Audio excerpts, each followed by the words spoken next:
রাসূল করিম সাল্লাল্লাহু আলাইহি ওয়াসাল্লাম উহুদের ময়দানে যখন আক্রান্ত হয়ে গেলেন, চতুর্দিকে কাফেররা ঘিরে ধরেছে, বাঁচার কোনো পথ নাই। সাহাবায়ে কেরাম রাসূলকে পাহারা দিলেন। যারা রাসূলকে পাহারা দিতে দাঁড়াইছেন, জীবন দিয়া পাহারা দিতে দাঁড়ায় গেছে, রাসূলের দিকে মুখ দিয়া, পিঠটা বাইরের দিকে দিয়ে রাসূলকে পাহারা দেওয়া শুরু করেছেন। হুজুরকে পাহারা দিতে যারা দাঁড়িয়েছিলেন, কাফের কর্তৃক নিক্ষিপ্ত কি তীরগুলি এসে যখন বিঁধতেছিল, শুধু একজন সাহাবী হযরত তালহার পিঠের ভিতরে রাসূলকে হেফাজতের জন্য 80টা তীর একজনের পিঠের মধ্যে দিয়ে ঢুকেছে। এক অসতর্ক মুহূর্তে নবীজির জানদান মোবারক শহীদ হয়ে গেল, শিরস্থান ভেঙে গেল, লোহার কড়া প্রবিষ্ট হয়ে গেল কপালের ভিতরে। হুজুর মাথা ঘুরে পড়ে গেলেন। হযরত আবু উবাইদা রাদিয়াল্লাহু তাআলা আনহু হুজুরের মস্তক মোবারককে করে নিয়ে তারপরে বহু কষ্ট করে মাথা থেকে লোহার কড়া বের করলেন। এবার ওই কড়ার ছিদ্র দিয়ে রক্ত আসতেছে, মুখ দিয়ে রক্ত পড়তেছে, দাড়ি ভিজে যাচ্ছে। বুখারী শরীফে এসেছে, আল্লাহর নবী দুইখানা হাত নিজের চেহারার উপরে মলে আনে টাটকা রক্ত চোখের সামনে দেখে বলছেন, আহারে, এই কওমের ফালাত কি করে হবে, এই কওমের মুক্তি কি করে হবে, এই কওমের নাজাত কি করে হবে, যে কওম তার নবীর চেহারা রক্ত দিয়ে আল্লাহ বানাইয়া দিল। নবীজি বললেন, আল্লাহুম্মা গফিরলি কওমি ফাইন্নাহুম লা ইয়ালামুন। আয় আল্লাহ পাক, আমার এই কওম বুঝতে পারে না, ওদেরকে মাফ করে দাও। খবর ছড়িয়ে গেল নবীজি শহীদ হয়ে গিয়েছেন। খবর ছড়িয়ে গেল চতুর্দিকে, মদিনায় খবর ছড়িয়ে গেল। মানুষ পাগলের মতো দৌড়ানো শুরু করে দিল। এক মেয়ে লোক দৌড়াচ্ছে উহুদের দিকে। কয়েকজন সাহাবীর সঙ্গে দেখা, তারা জিজ্ঞেস করলেন, দৌড়াও কেন মহিলা, যাও কই? কয় উহুদের দিকে যেতেছি। কয় যায় তো কোনো লাভ নাই, যেহেতু তোমার যে স্বামী এসেছিলেন জিহাদের ময়দানে তিনি তো শহীদ হয়ে গেছেন। মহিলা বলতেছে, কে শহীদ হয়েছে শুনতে চাই না, আগে বলো নবীজি কেমন আছেন। আবার কিছুক্ষণ পর আর কয়েকজনের সঙ্গে দেখা, তারা বলছে, মেয়ে লোক দৌড়াও কই? যাচ্ছি উহুদের দিকে। তারা বলছেন যে কোনো লাভ নাই, তোমার যে দুইটা কলিজার টুকরা সন্তান উহুদে এসেছিল, দুটোই শহীদ হয়ে গেছে। মা বলতেছে, ও সাহাবী, কে শহীদ হয়েছে শুনতে চাই না, তাড়াতাড়ি করে বলো আল্লাহর নবী মুহাম্মদুর রাসূলুল্লাহ সাল্লাল্লাহু আলাইহি ওয়াসাল্লাম কেমন আছেন। দৌড়াতে দৌড়াতে উহুদের মাঠে সাহাবায়ে কেরাম পরিবেষ্টিত। আল্লাহর নবীর কাছে গিয়ে হুজুরের জীবিত চেহারা মোবারকের দিকে তাকায়া মেয়ে লোকটি কাঁদতেছে আর বলতেছে, ইয়া রাসূলুল্লাহ, আমার স্বামী মরা শোক, আমার কলিজার টুকরা দুইটা সন্তান মরা শোক আমার কলিজা থেকে মুছে গেছে, আপনি বেঁচে আছেন, তামাম মুসলমানদের এর চাইতে বড় সান্ত্বনা আর নাই। ভাইরা আমার, রাসূল করিম সাল্লাল্লাহু আলাইহি ওয়াসাল্লাম এভাবে করে ধৈর্যের পরিচয় দিয়েছেন। গালাগালি দেন নাই, রাগ করেন নাই, বদদোয়া করেন নাই। সুবহানাল্লাহ কোন, সুবহানাল্লাহ। ভাইরা আমার, এই সবর এমন মহান বৈশিষ্ট্য এর মধ্যে রয়েছে। জিহাদের ময়দানে যদি লোক কম হয় আর যদি তাদের মধ্যে সবর থাকে, বেশি সংখ্যক লোকের উপরে আল্লাহ পাক সবরকারীদেরকে বিজয়ী করে দিবেন। কোরআনে কারীমে রব্বুল আলামিন বলেন, কাম মিন ফিয়াতিন কালিলাতিন গালাবাত ফিআতান কাসীরাতাম বিইذনিল্লাহ ওয়াল্লাহু মা'আস সাবিরিন। এমন ঘটনার বহু নজির আছে যে কম সংখ্যক লোকেদের উপরে আল্লাহ পাক, বেশি সংখ্যক লোকেদের উপর আল্লাহ পাক কম সংখ্যক লোকদেরকে জয়ী করে দিয়েছেন। আল্লাহু মা'আস সাবিরিন, আর আল্লাহ আছে ধৈর্যশালীদের সাথে। আল্লাহ আছে কাদের সাথে?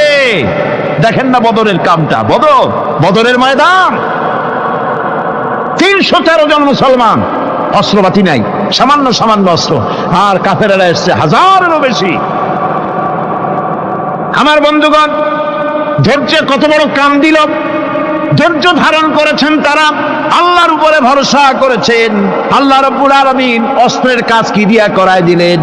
একজন সাহাবী এসে বলছেন, হুজুর, জিহাদের ময়দান ইসলামের প্রথম জিহাদ। আমার কাছে তো অস্ত্র নাই, মেহেরবানি করে একটা অস্ত্র আমারে দেন, আমি লাফায় পড়ি জিহাদের মধ্যে। হুজুর বলেন অস্ত্র তো আমার কাছে নাই, দিবটা কি? সাহাবী বলছেন হুজুর অস্ত্র না থাকে যা পারেন তাই দেন, আপনার হাত দিয়ে যা দিবেন আমি দাঁড়ায় থাকতে পারবো না, জিহাদে আমাকে শরীক হতেই হবে। নবীজি কাছে পেলেন একখানা শুকনা খেজুরের ডালখানা তুলে সাহাবীর হাতে তুলে দিলেন। সাহাবী বলেন রাসূলের হাতের দেওয়া শুকনা খেজুরের ডালটা নিয়ে আমি যখন কাফেরদের ভিড়ের মধ্যে ঝাঁপায় পড়ে যখন শুকনা খেজুরের ডাল দিয়ে আঘাত দিলাম, তখন ধারালো তরবারে দিয়ে আঘাত করলে যে কাম হয়, শুকনা খেজুরের ডালের আঘাতে কাফের দ্বিখণ্ডিত হয়ে জমিনে পড়ে গেল। ভাইরা আমার, আল্লাহ রাব্বুল আলামিন সবর যারা করে সংখ্যা যদি কম হয় আল্লাহ পাক তাদেরকে বিজয়ী করে দেবেন, এই ওয়াদা আল্লাহ রাব্বুল আলামিন করেছেন। এই সবরের গুণ ছাড়া জান্নাতেও প্রবেশ করা যাবে না, সবর যদি না থাকে বেহেশতে যাওয়া যাবে না। ভালো করে মনে রাখেন, আল্লাহ পাক বলছেন আম্মা হাসিবতুম আন তাদখুলুল জান্নাতা ওয়া লাম্মা ইয়া'লামিল্লাহুল্লাযীনা জাহাদু মিনকুম ওয়া ইয়া'লামাস সাবিরিন। তোমরা কি মনে করেছো এমনি বেহেশতে চলে যাবা? এটা কি মামু বাড়ির আবদার নাকি? এমনি বেহেশতে চলে যাবা? অথচ আল্লাহ রাব্বুল আলামিন এখনো দেখেন নেননি যে তোমাদের মধ্যে কারা জিহাদ করতে প্রস্তুত, কারা তোমাদের মধ্যে জিহাদ করে জান দেওয়ার জন্য প্রস্তুত, আর কারা ধৈর্যধারী, এটা তো আল্লাহ এখনো দেখে নেন নাই। সুতরাং হক এবং বাতিলের সংগ্রামে লিপ্ত হতে হবে। আল্লাহ দেখতে চান কারা জীবন দিতে চায়। সুতরাং ইসলামী আন্দোলনে যারা শরীক হবে তাদের বিপদ এবং মুসিবত দিয়ে আল্লাহ রাব্বুল আলামিন তাদের সাহসিকতা এবং ধৈর্যের পরীক্ষা নেবেন।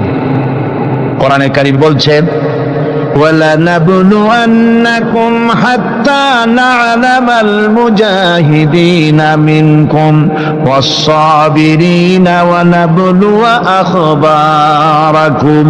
অবশ্যই আমি তোমাদেরকে পরীক্ষার সম্মুখীন করব, আর তোমাদের মধ্যে সত্যিকার মুজাহিদ দৃঢ়তা অবলম্বনকারী কারা আমি তা দেখব। এটা যেন আমি দেখে নিতে পারি, সেই জন্য আমি বিপদ এবং মুসিবতের মধ্যে তোমাদের ফেলবো। ধৈর্যধারীদের উপরে আমার রহমত অবশ্যই থাকবে। খবর এমন এক সম্পদ যা ধারণ করলে পরে আল্লাহ রাব্বুল আলামিন রাষ্ট্রীয় ক্ষমতা দান করে দেন। কোন সুবহানাল্লাহ, জোরে কোন সুবহানাল্লাহ। ধৈর্য ধারণ করলে আল্লাহ রাষ্ট্রের মতো বিরাট নিয়ামত আল্লাহ হাতে তুলে দিবেন। তার প্রমাণ কোরআন শরীফে আল্লাহ বলছেন বনি ইসরাইলরা মিশর থেকে যখন বহিষ্কার হয়ে গেল, তাদের যখন পা রাখার কোনো জায়গা থাকলো না, বনি ইসরাইলরা মিশর থেকে যখন বহিষ্কার হয়ে গেল, এরপরে আল্লাহ পাক তারা যখন ধৈর্য অবলম্বন করলো, আল্লাহ পাক তাদের ব্যাপারে বলছেন ওয়া আওরাসনাল কওমাল্লাযীনা কানু ইউসতাদআফুনা মাশারিকাল আরদি ওয়া মাগারিবা আল্লাতী বারাকনা ফিহা। আর তাদের স্থলে আমি নির্যাতিত লোকদেরকে প্রতিষ্ঠিত করলাম। পশ্চিম এবং উত্তরের তাদেরকে আমি পশ্চিম এবং পশ্চিম এবং পূর্বের উত্তরাধিকারী তাদেরকে বানায় দিলাম। বিরাট এলাকা তাদের হাতে আমি তুলে দিলাম। ওয়া তাম্মাত কালিমাতু রাব্বিকাল হুসনা আলা বানি ইসরাঈলা বিমা সাবারু। আর এভাবে করে আল্লাহ পাক তার কথাকে পূর্ণ করলেন বনি ইসরাইলদের উপরে সবর এখতিয়ার করার জন্য। ধৈর্য ধরার কারণে আল্লাহ পাক রাষ্ট্রের মালিক তাদের বানায় দিলেন। যেরকম সুবহানাল্লাহ। সবর যদি করা হয় তো যুদ্ধ যদি বাদে যদি জিহাদ শুরু হয়ে যায়, আল্লাহ পাক বলেছেন ফেরেশতা দিয়ে সাহায্য করবে। যদি সবর থাকে, তোমাদের সবর থাকলে আল্লাহ কি দিয়ে সাহায্য করবেন? ফেরেশতা। কোরআনে কারীম বলছে বালা ইন তাসবিরু ওয়া তাত্তাকু ওয়া ইয়াতুকুম মিন ফাওরিহিম হাদা ইউমদিদুকুম রাব্বুকুম বিখামসাতি আলাফিন মিনাল মালাইকাতি মুসাউমিন। হ্যাঁ, তোমরা যদি ধৈর্য অবলম্বন করো আর আল্লাহকে ভয় করে চলো, তাহলে এক্ষুনি আল্লাহ রাব্বুল আলামিন তোমাদের জন্য কাতারে কাতারে শৃঙ্খলাবদ্ধ 10,000 ফেরেশতা দিয়ে তোমাদেরকে সাহায্য করবেন। সুবহানাল্লাহ। তোমাদেরকে ফেরেশতা দিয়ে সাহায্য করা হবে। তোমরা যদি সবর ইখতিয়ার করো তাহলে সংখ্যা যদি কম হও বেশি সংখ্যার উপরে জয়ী করে দেব। ইয়াকুম মিনকুম 20 সাবিরুনা ইয়াগলিবু মিয়াতাইন, যদি তোমাদের ভিতরে ধৈর্যশীল 20 জন হয় আমি 200 কাফেরের বিরুদ্ধে তোমাদেরকে জয়ী করে দেব। সুবহানাল্লাহ। তোমরা যদি হও ধৈর্যশীল 200 কি কয় 20 জন, 200 কাফেরের উপরে তোমরা জয়যুক্ত হয়ে যাবে। আর বিপদ আর মুসিবতে যারা ধৈর্য ধরে তাদের জন্য আল্লাহর পক্ষ থেকে সুসংবাদ। সুসংবাদ কাদের জন্য? ধৈর্যধারীদের জন্য।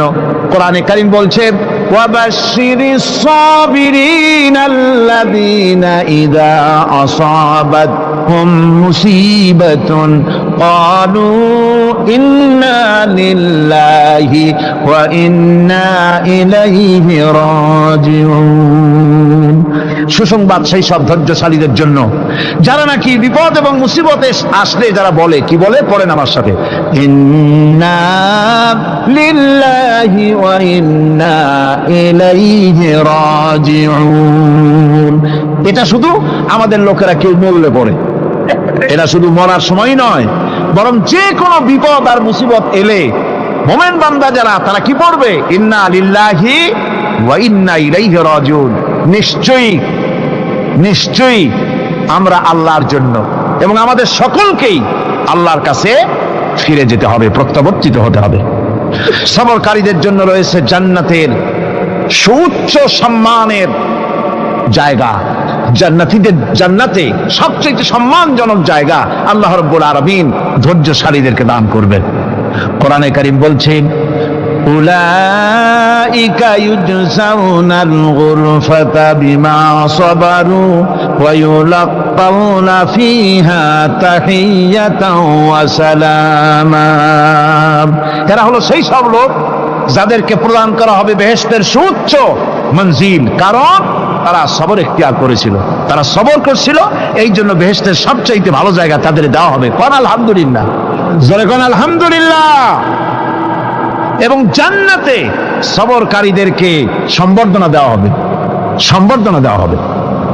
খালিদিনা ফিহা হাসনাত মুস্তাকাররান ওয়া মুকামা।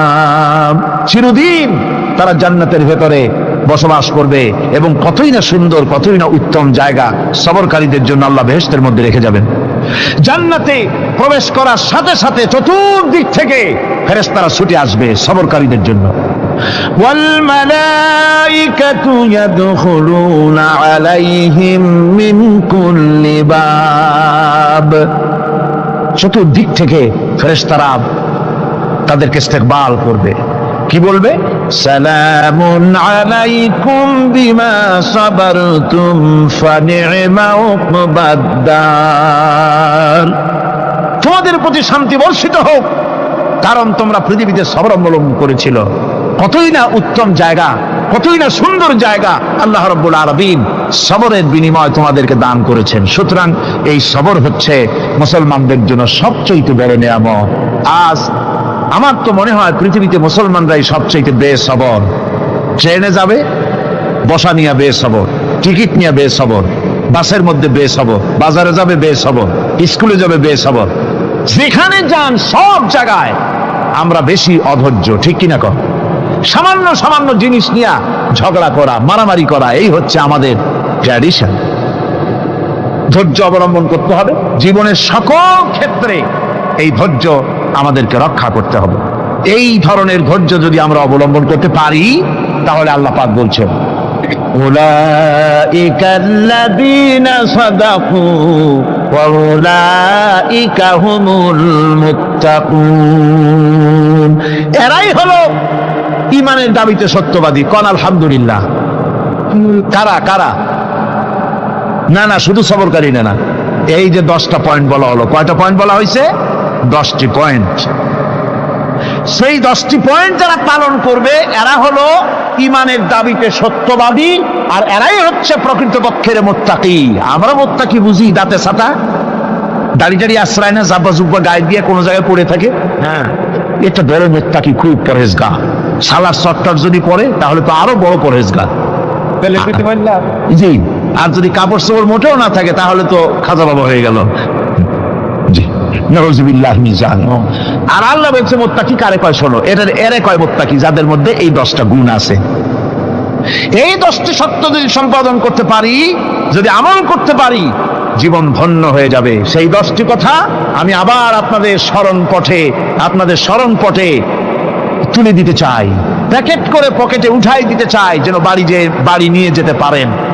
1 নম্বর হচ্ছে 10টি পয়েন্টের 1 নম্বর আল্লাহর প্রতি ঈমান। 1 নম্বরে আল্লাহর প্রতি ঈমান, 2 নম্বরে পরকালের প্রতি ঈমান, 3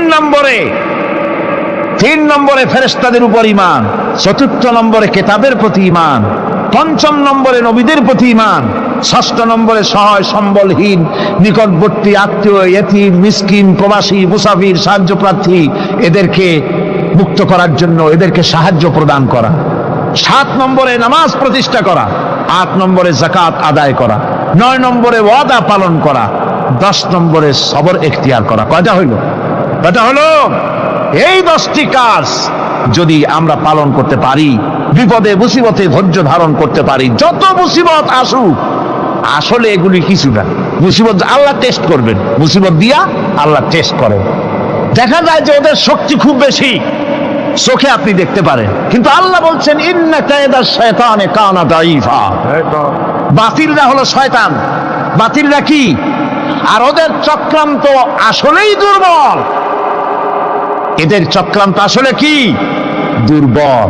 কাজেই এগুলিকে ভয় করা যাবে না। বিপদে মুসিবতে ধৈর্য ধারণ করে যদি অগ্রসর হওয়া যায়, তো আল্লাহ রাব্বুল আলামিন এই 10টি পয়েন্ট যদি আমল করা যায়, দুনিয়ার শান্তি পাবো, আখিরাতেও শান্তি পাবো। যত মুসিবত আসুক, বিপদ আসুক, ধৈর্যের সাথে মোকাবেলা করতে হবে। ধৈর্যের অর্থ কি?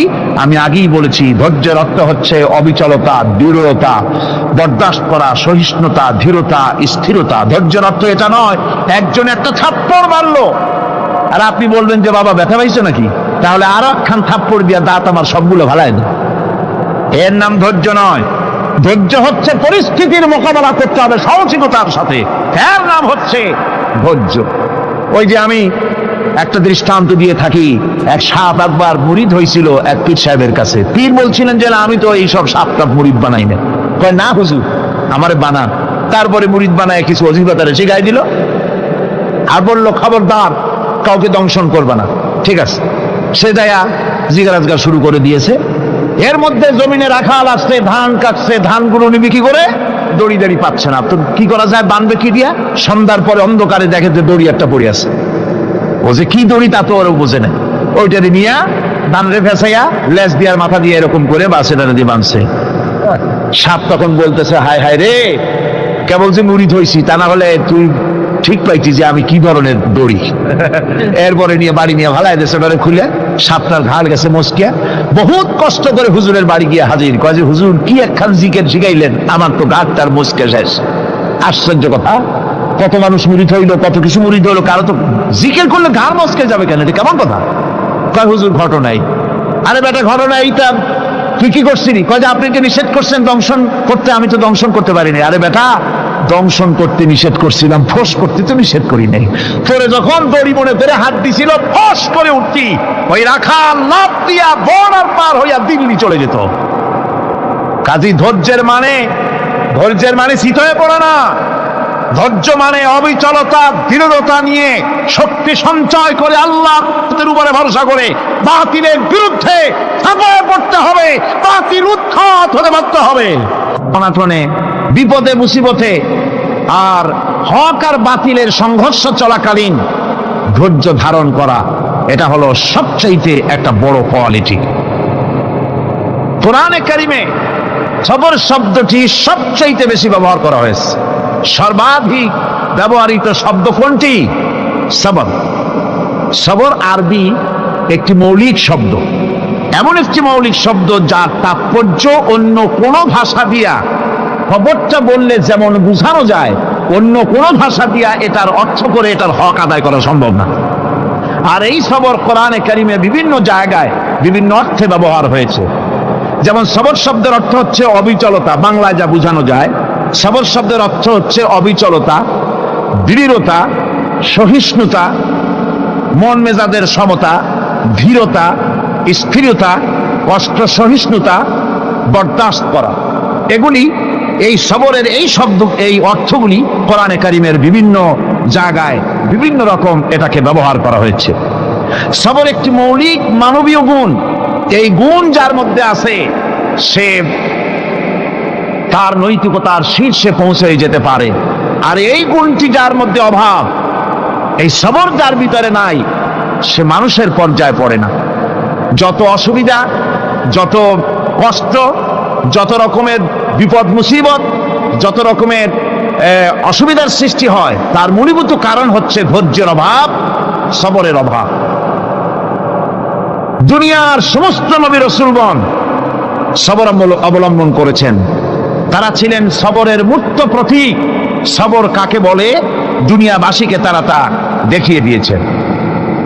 নিজ নিজ কওমের কাছ থেকে যখন কওমের কাছে নবীরা দাওয়াত দিয়েছেন, ইসলামের দ্বীনের দাওয়াত দিয়েছেন, তখনই সমাজপতিরা, রাষ্ট্রশক্তি তাদের উপরে, নবীদের উপরে ভেঙে পড়েছে, অত্যাচার করেছে।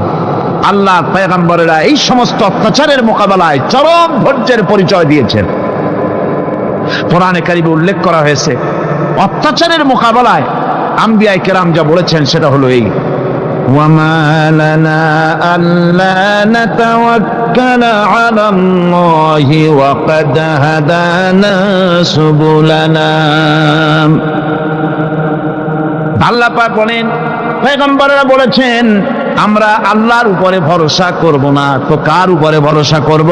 তিনি তো আমাদেরকে সঠিক পথ দেখিয়েছেন, সঠিক রাস্তা আমাদের দেখিয়েছেন, সুতরাং তার উপরেই তো আমরা ভরসা করব। وَلَنَصْبِرَنَّ عَلَى مَا آذَيْتُمُونَا وَعَلَى اللَّهِ فَلْيَتَوَكَّلِ الْمُتَوَكِّلُونَ। তোমরা আমাদের যে সব কষ্ট দাও, পীড়ন দাও, সেজন্য আমরা ধৈর্য অবলম্বন করব। তোমরা আমাদেরকে কষ্ট দিচ্ছ, আমরা ধৈর্য অবলম্বন করব আর ভরসা করব কেবলমাত্র তার উপরে যে আল্লাহ রাব্বুল আলামিন আমাদেরকে নবী করে পাঠিয়েছেন। সেই ভরসা করতে হলে সেই আল্লাহর উপরেই তো ভরসা করা উচিত। আমরা সেই আল্লাহর উপরে ভরসা করে আছি। তোমাদের যত খুশি আমাদের বিরুদ্ধে ষড়যন্ত্র করা, আমাদেরকে অত্যাচার করে। কোরআনে কারিমে হযরত হুদ আলাইহিস সালামের ঘটনা আল্লাহ রাব্বুল আলামিন এভাবে এনেছেন, তামাম এলাকার মানুষ তার বিরুদ্ধে ক্ষিপ্ত হয়ে গিয়েছে। সমাজের লোক, রাষ্ট্রশক্তি হযরত হুদ আলাইহিস সালামের উপর অত্যাচারের পাহাড় ভেঙে দিয়েছে। হযরত হুদ আলাইহিস সালাম একা মানুষ, সমাজের রাষ্ট্রশক্তির এই দুর্বিষণ দেওয়ার ষড়যন্ত্রের চ্যালেঞ্জ তিনি গ্রহণ করলেন। আর তিনি বললেন, তিনি যেটা বললেন আল্লাহ পাক কোরআনে তা কোট করে দিলেন। দুনিয়ার সমস্ত ইসলামী আন্দোলনের কর্মীদের জন্য আল্লাহ পাক কোট করে দিলেন, সমস্ত মুমিনদের জন্য তা উল্লেখ করলেন। হুদ আলাইহিস সালাম তিনি জাতিকে বললেন, ফাকিদুনি জামিআন তুম্মা লা তুনদিরুন। তোমাদের যত ক্ষমতা আছে সমস্ত ক্ষমতা নিয়ে আমার বিরুদ্ধে তোমরা ষড়যন্ত্র করো, আর আমাকে এতটুকু অবকাশ দিও না। আমি সেই আল্লাহ রাব্বুল আলামিনের উপরে ভরসা করেছি, যার কুদরতি হাতের ভিতরে আমার জান, আর গোটা পৃথিবীর সমস্ত প্রাণীর জান যার কুদরতি হাতের মধ্যে, যার হাতের ভিতরে গোটা পৃথিবীর সমস্ত জান, সে আল্লাহর উপরে ভরসা করেছি। যা খুশি তোমরা আমার বিরুদ্ধে করতে পারো। সুবহানাল্লাহ। এটার নাম হলো ঈমান, এটার নাম সবর, এটার নাম ধৈর্য।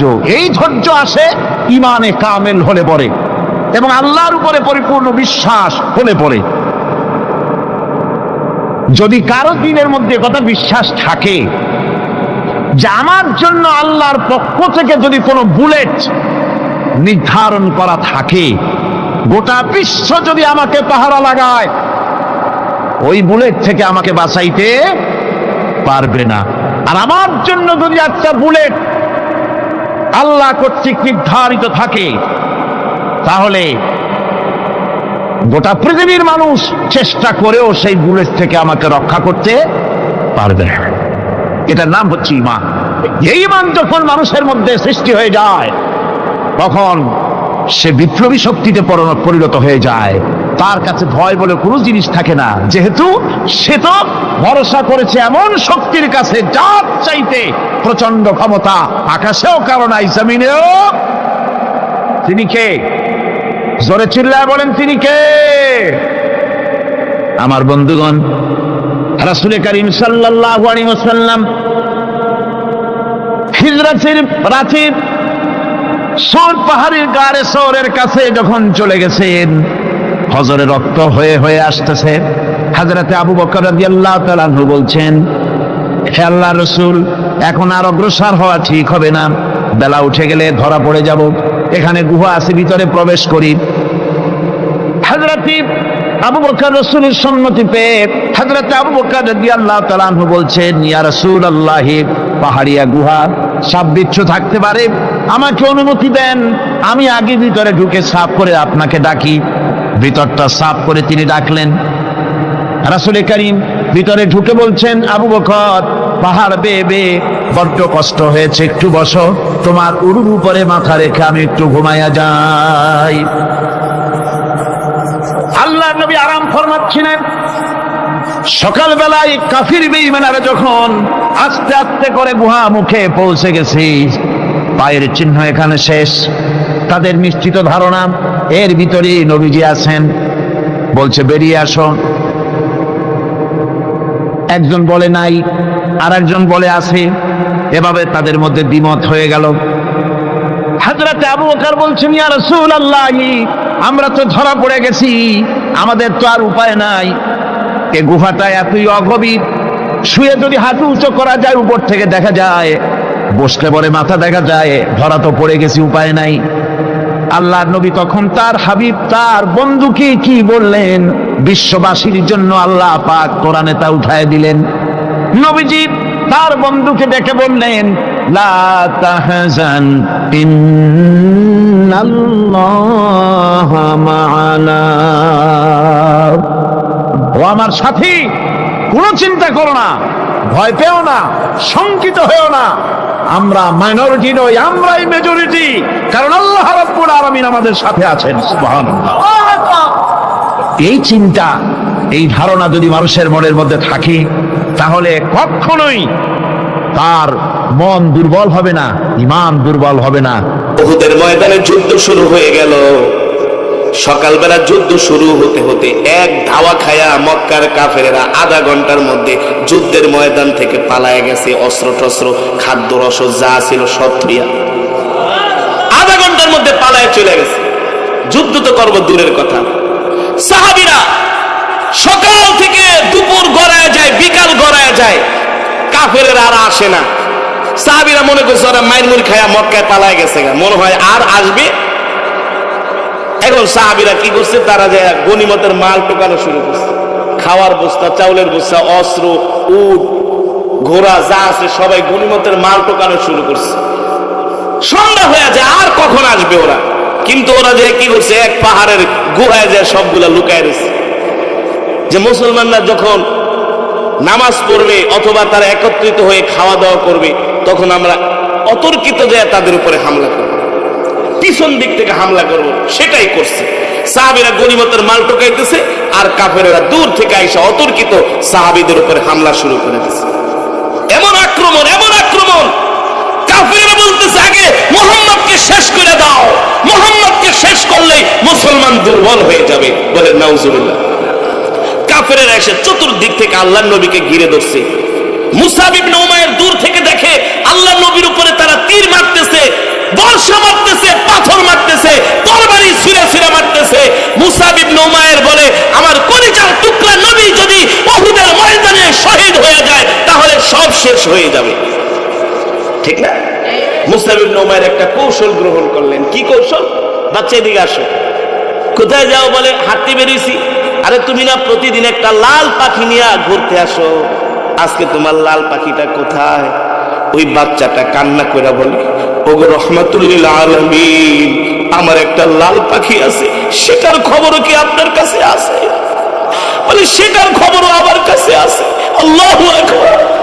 এমন দয়ার নবী, মায়ার নবী ছিলেন, কলিজার টুকরা বিশ্ব নবী। ঠিক কিনা বলেন? মুসআব ইবনে উমাইর আল্লাহ নবীর সামনে গেলেন।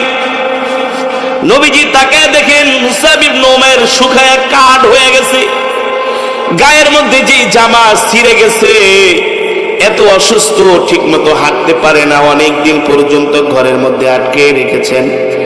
আল্লাহ নবীর অবস্থা দেখে সাহাবীকে জড়ায় ধরলেন আর বললেন, সাহাবী রে, তোমার এই অবস্থা, আল্লাহ নবী আপনি না বলছিলেন কালেমা গ্রহণ করার কারণে, কালেমা গ্রহণ করলে আমার উপরে এমন নির্যাতন অত্যাচার হবে।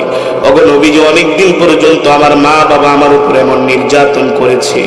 আল্লাহ নবী সাহাবীকে বুকের মধ্যে নিয়ে আদর করতেছেন আর বলতেছেন, সাহাবী, মক্কায় তোমার জন্য থাকার নিরাপদ হবে না, তোমার মক্কায় থাকার দরকার নাই, তুমি আজকেই মক্কা থেকে হিজরত করে মদিনায় চলে যাও। মক্কা থেকে মদিনার দূরত্ব হলো 450-500 কিলোমিটার। কিভাবে সাহাবীরা দ্বীনের জন্য ত্যাগ স্বীকার করেছেন। এই যে মা বাবা, আত্মীয় স্বজন, ভাই বোন, নিজের জন্মভূমি, মাতৃভূমি সব ছেড়ে আল্লাহর দ্বীনের জন্য সাহাবী মক্কা থেকে মদিনায় হিজরত করে চলে যাবেন। নবীজি বলার পরে তিনি একবারও না করেন নাই। সাহাবী ডাক দিয়ে বলে, ও আল্লাহর নবী, আপনি আমাকে দোয়া করেন, আমি আজকেই মক্কা থেকে হিজরত করে মদিনায় চলে যাব। আল্লাহু আকবার। সাহাবী সব ছেড়ে মক্কা থেকে হিজরত করে মদিনার দিকে রওনা শুরু করলেন। দিনের পর দিন, রাতের পর রাত সফর করতে করতে করতে করতে মুসআব ইবনে উমাইর মদিনায় চলে গেলেন। এবার মদিনায় যায় মুসআব ইবনে উমাইর মানুষদেরকে কোরআন শেখাতে শুরু করলেন। ওই যে আল্লাহর নবী কোরআন পড়তেন, তিনি দূর থেকে দাঁড়ায় দাঁড়ায় কোরআন শুনতে শুনতে সে কোরআনের অনেকগুলো সূরা মুখস্থ করে ফেলেছে। আগে ছিলেন কাফের, এখন হয়ে গেলেন কোরআনের শিক্ষক। কিসের শিক্ষক? আল্লাহ হেদায়েত দিলে এমনিই দেয়, ঠিক কিনা বলেন? এবার মুসআব ইবনে উমাইর মদিনায় যে মানুষদেরকে দ্বীন শিখায়, কোরআন শিখায়, দ্বীন শিখায়, কোরআন শিখায়, মানুষও তার জন্য ভক্ত হয়ে যায়, তার বিশাল একটা বাহিনী তৈরি হয়ে যায়। আল্লাহ নবী বেশ কিছুদিন পরে মক্কা থেকে হিজরত করে যখন মদিনায় যায়, দেখে মুসআব ইবনে উমাইর মানুষদেরকে কোরআন শিখায়। আল্লাহু আকবার। আল্লাহ নবী বলে, সাহাবী রে, দেখো দেখো, আল্লাহ তোমাকে এমন করে কবুল করেছে, আজকে তুমি কোরআনের শিক্ষক হয়ে গেছো, মানুষদেরকে তুমি কোরআন শিখাইতেছো। আল্লাহ নবী যখন মক্কা থেকে হিজরত করে মদিনায় গেলেন, এই দিক থেকে মক্কার কাফেরেরা ঈর্ষান্বিত হয়ে হিংসাবশত মুসলমানদেরকে শেষ করে দিবে, হিংসা করে তারা হাজার হাজার কাফেরদেরকে নিয়ে তারা মদিনায় আক্রমণ করার একটা চেষ্টা করলো। তারা প্রায় 30,000-এর উপরে কাফের নিয়ে তারা মক্কা থেকে মদিনার দিকে রওনা হলেন। অতর্কিত হামলা করে মুসলমানদেরকে তারা শেষ করে দিবেন। আল্লাহ তাআলা জিবরাইলের মাধ্যমে জানায় দিলেন, ও জিবরাইল, যাও যাও, আমার হাবিবকে জানায় দাও, ওমা ইয়ানতিকু আনিল হাওয়া ইন হুয়া ইল্লা ওয়াহয়ুন ইউহা। আল্লাহর নবী বলেন, আমি নিজে কিছুই জানি না, আল্লাহ আমাকে যা ওহীর মাধ্যমে জানায় তাই আমি জানি। আল্লাহ যা জানায় তাই নবী জানে। জিবরাইল এসে বলছেন, নবীজি, ওগো আল্লাহর হাবিব, মক্কার কাফেররা 30,000 কাফের নিয়ে মদিনায় তারা অতর্কিত হামলা করবে, আপনি এর ব্যবস্থা নেন, আল্লাহ নির্দেশ দিয়েছে। আল্লাহ নবী সব সাহাবীদেরকে মসজিদে নববীতে ডাকলেন। আল্লাহ নবী সব সাহাবীদেরকে ডাকার পরে মুহাজির আনসার সব সাহাবীদেরকে ডাকলেন। ডাকার পরে আল্লাহ নবী মুরব্বী যারা সাহাবী ছিল তাদেরকে বললেন, শোনেন, মক্কার সব কাফেররা বিশাল বাহিনী নিয়ে আমাদের উপর হামলা করার জন্য আসতেছে, এখন আমরা কি করব বলেন? সাহাবীরা, মুরব্বী প্রবীণ যারা সাহাবী ছিলেন তারা বললেন, ওগো আল্লাহর নবী, আমরা চাই মক্কার কাফেররা যখন আমাদের উপরে হামলা করবে, আমরা শহরের মধ্য থেকে তাদের সাথে লড়াই করব। আমরা বাড়ির ছাদে উঠে উঠে তীর নিয়ে দাঁড়ায় থাকবো, যখন কাফেরেরা এদিকে রওনা করবে আমরা তাদের উপরে তীর মারবো, বর্ষা মারবো, পাথর ছুঁড়ে মারবো। আমরা মদিনার শহর ছেড়ে যাব না, শহরের মধ্য থেকে আমরা যুদ্ধ করব। আর শহরের মধ্যে থেকে যদি আমরা যুদ্ধ করতে পারি, আমাদের মা বোনরাও আমাদেরকে সাহায্য করতে পারবে, খাবার দাবারেরও তেমন সমস্যা হবে না, রসদপত্রেরও সমস্যা হবে না, পানি ব্যবহার করারও সমস্যা হবে না। আমরা চাই মদিনার শহরের মধ্যে থেকে আমরা যুদ্ধ করব, এটা হলো আমাদের সিদ্ধান্ত। প্রবীণ সাহাবীদের এই সিদ্ধান্ত শোনার পরে আল্লাহর নবী অনেক খুশি হলেন। এবার নবীজি যুবকদেরকে ডাক দিলেন, এ যুবকরা তোমরা বলো কিভাবে তোমরা লড়াই করবা, যুদ্ধ করবা, তোমাদের যুদ্ধের কৌশল বলো। যুবকদের তো রক্ত গরম। কি গরম? যুবকদের তো রক্ত গরম। তারা বলতেছে, গো আল্লাহর নবী, আমরা চাই না শহরে থেকে যুদ্ধ করুন, আমরা চাই সরাসরি ময়দানে যে খেলা হবে ওদের সাথে। কি হবে? সরাসরি যে আমরা ওদের সাথে লড়াই করব, আমরা শহরের মধ্যে লড়াই করব না। নবীজি যুবকদেরকে এত ভালোবাসতেন, এত ভালোবাসতেন। যুবকরা বললেন, নবীজি আমরা চাই ময়দানে যে সরাসরি মক্কার কাফেরদের সাথে লড়াই করব। আর মুরব্বী সাইয়েদনা আবু বকরের মতো সাহাবী, উসমানের মতো সাহাবী, আব্দুর রহমান ইবনে আউফের মতো সাহাবী, তারা বলতেছেন আমরা চাই শহরের মধ্যে থাইকা শহরটাকে আমরা ঘিরে রাখবো, আর বাড়ির ছাদে ছাদে আমরা অস্ত্র মোতায়েন করব, সেখান থেকে হামলা করব, যাতে কাফেরেরা শহরে ঢুকতে না পারে। আর যুবকরা বলতেছে, না না না, আমরা ময়দানে যাইয়া ওদের সাথে যুদ্ধ করব। কিন্তু নবীজির কাছে মুরব্বীদের পরামর্শটাই নবীজির কাছে সবচেয়ে বেশি পছন্দ হয়েছে। কিন্তু যুবকরা বলতেছে, না, আমরা ময়দানে যাইয়া লড়াই করব। আল্লাহ নবী যুবকদের রিকোয়েস্টে, পিরাপিরিতে বলে, ঠিক আছে যুবকরা, তোমরা চাও ময়দানে যাই লড়াই করো, না যাও ময়দানে যাই আমরা লড়াই করব। আল্লাহু আকবার। নবীজি যখন ঘরে ঢুকে গেলেন, যা যুদ্ধের পোশাক পরিধান করলেন, প্রস্তুতি নিয়ে তার নবীজি যখন ঘর থেকে বের হবেন, কিছু যুবক সাহাবী বলে, এই নবীজিকে আমরা একটু বেশি নবীজিকে পিরাপিরি করছি, নবীজিও চাইতেছেন শহরে থেকে যুদ্ধ করবেন, কিন্তু আমরা নবীজিকে এত রিকোয়েস্ট করার কারণে আল্লাহ নবী আমাদের কথাকে প্রাধান্য দিয়া এখন সরাসরি ময়দানে যাবে। চলো চলো আমরা নবীজিকে যায় বুঝাই, ওগো আল্লাহর নবী, আমরা সিদ্ধান্ত পরিবর্তন করছি, আমরাও চাই শহরে থেকে যুদ্ধ করব, শহরের বাহিরে যাব না। আল্লাহর নবী বলেন, না না না, আমি যুদ্ধের পোশাক পরে ফেলেছি। আর নবীরা যখন যুদ্ধের পোশাক পরে, দ্বিতীয়বার ওই পোশাক খোলা তাদের জন্য সমুচীন নয়। কারণ যুদ্ধের জয় পরাজয় এটা অস্ত্রের উপরে নির্ভর করে না, শূন্যের উপরে নির্ভর করে না। ইমানদারের যুদ্ধের জয় পরাজয় নির্ভর করে আল্লাহ তাআলার ফয়সালার উপরে। ঠিক কিনা বলেন? আল্লাহ তাআলার ফয়সালার উপরে। নবীজি বললেন, যুবকরা, আর যুদ্ধের পোশাক খোলা যাবে না, এত সোজা না। এখন একটা বলবো, আর এক সময় একটা বলবো না, পোশাক পরছি তো পরছি। আল্লাহু আকবার। নবীর কি হিম্মত দেখছেন? কিছু শিখেন। আমরা তো বাতিল দেখলে ভয় পেয়ে যাই, ঠিক না? নবীজি কেন, না, পোশাক পরছি তো পরছি, চলো ময়দানে যায় লড়াই করব, যুদ্ধের পোশাক খোলা যাবে না। ওই যুদ্ধটার নাম হলো উহুদের যুদ্ধ। কোন যুদ্ধ? নাম শুনছেন? ওই উহুদের যুদ্ধে 70 জন আল্লাহর পয়গম্বরের সাহাবীরা শাহাদাত বরণ করেছেন। তাদের লাশগুলো ওই উহুদের ময়দানেই কবর দেওয়া হয়েছে। যারা হজ উমরা করতে যান, ওই উহুদের ময়দানে যায় কত কান্না করছে। রাসূলের সাহাবীরা দ্বীনের জন্য উহুদের ময়দানে শাহাদাত বরণ করছে। আর আমরা আল্লাহর দ্বীনের জন্য একটু ঘামও ঝরাইতে চাই না, রক্ত তো দিব দূরের কথা, একটু হক কথা বলার হিম্মত আমাদের নাই, একটু হক কথা বলার সাহস আমাদের নাই, হক কথা হজম করার ঈমানও আমাদের নাই। না, অনেক মাহফিলে আলেমরা হক কথা বললে সাথে সাথে এসে বাধা দেয়। কথা বল, বাধা দেয় কি দেয় না? আরে আপনি আছেন ভুলের পথে, একই তো গুনাহ করতেছেন, একই তো ইসলামকে অবমাননা করছেন, আল্লাহর হুকুম মানতেছেন না। আবার একজন আলেম হক কথা বলে, সেটাও হজম করতে পারেন না। কথা কন, রাগ করতেছেন?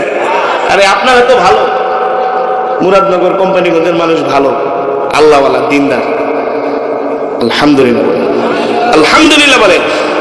আমি যে এতক্ষণ কথা বলতেছি একটাও কোরআন হাদিসের বাইরে বলছি? কতক্ষণ মন করা বলেছি? আমরা তো কোরআনের বয়ান করি এদেশের মুসলমান, এদেশের যুব সমাজ যাতে ইসলামের পথে চলে আসে, দ্বীনের পথে চলে আসে। আমাদের তেলাওয়াত, আমাদের বয়ান শুনে কত যুবকরা গাঁজা খাওয়া বাদ দিয়ে দিয়েছে, ফেন্সিডিল খাওয়া বাদ দিয়ে দিয়েছে, বাংলা সিনেমা দেখা বাদ দিয়ে দিয়েছে। এই ওয়াজ মাহফিল কারণে বাংলাদেশের সব সিনেমা হলে তালা লাগছে, তালা।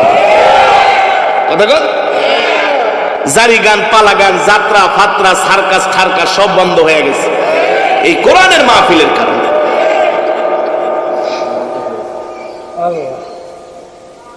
আল্লাহর নবী এবার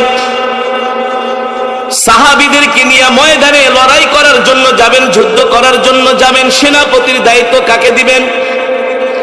আল্লাহ নবী ভালো করে তাকাইতেছেন কার হাতে কালেমার ঝান্ডা উঠিয়ে দেওয়া যায়। নবীজি সব সাহাবীর দিকে একবার খুব তীক্ষ্ণ নজরে তাকাচ্ছেন, তীক্ষ্ণ নজরে তাকাচ্ছেন। নবীজি তাকাতে তাকাতে ওই যে আল্লাহ নবীর সাহাবী মুসাব ইবনে উমাইর মক্কা থেকে মদিনায় আসছে ইসলাম গ্রহণ কইরা। নবীজি তার দিকে তাকায় বলে, মুসাব, আজকে উহুদের ময়দানে কালেমার ঝান্ডাটা আমি তোমার হাতে উঠায় দিলাম। ওই যে সাহাবী মনে আছে তো, যে মক্কা থেকে কোথায় আসছে, ওই যে শিকল দিয়ে বাইন্ধা রাখছিল। নবীজি বলে, তোমার হাতে আমি কালেমার ঝান্ডা উঠিয়ে দিলাম। আল্লাহু আকবার। নবীজি ওই সাহাবীর হাতে কালেমার ঝান্ডা উঠিয়ে দিল। তুমি সবার অগ্রভাবে কালেমার পতাকা নিয়ে সবার আগে আগে যাবা। বদর উহুদের ময়দানে সব সাহাবীরা কাফেরদের সাথে লড়াই করার জন্য গেলেন। আল্লাহ নবী পাহারাদার নিযুক্ত করলেন, তোমরা এই গ্রুপ এখানে পাহারা দিবা, ওই গ্রুপ এখানে পাহারা দিবা।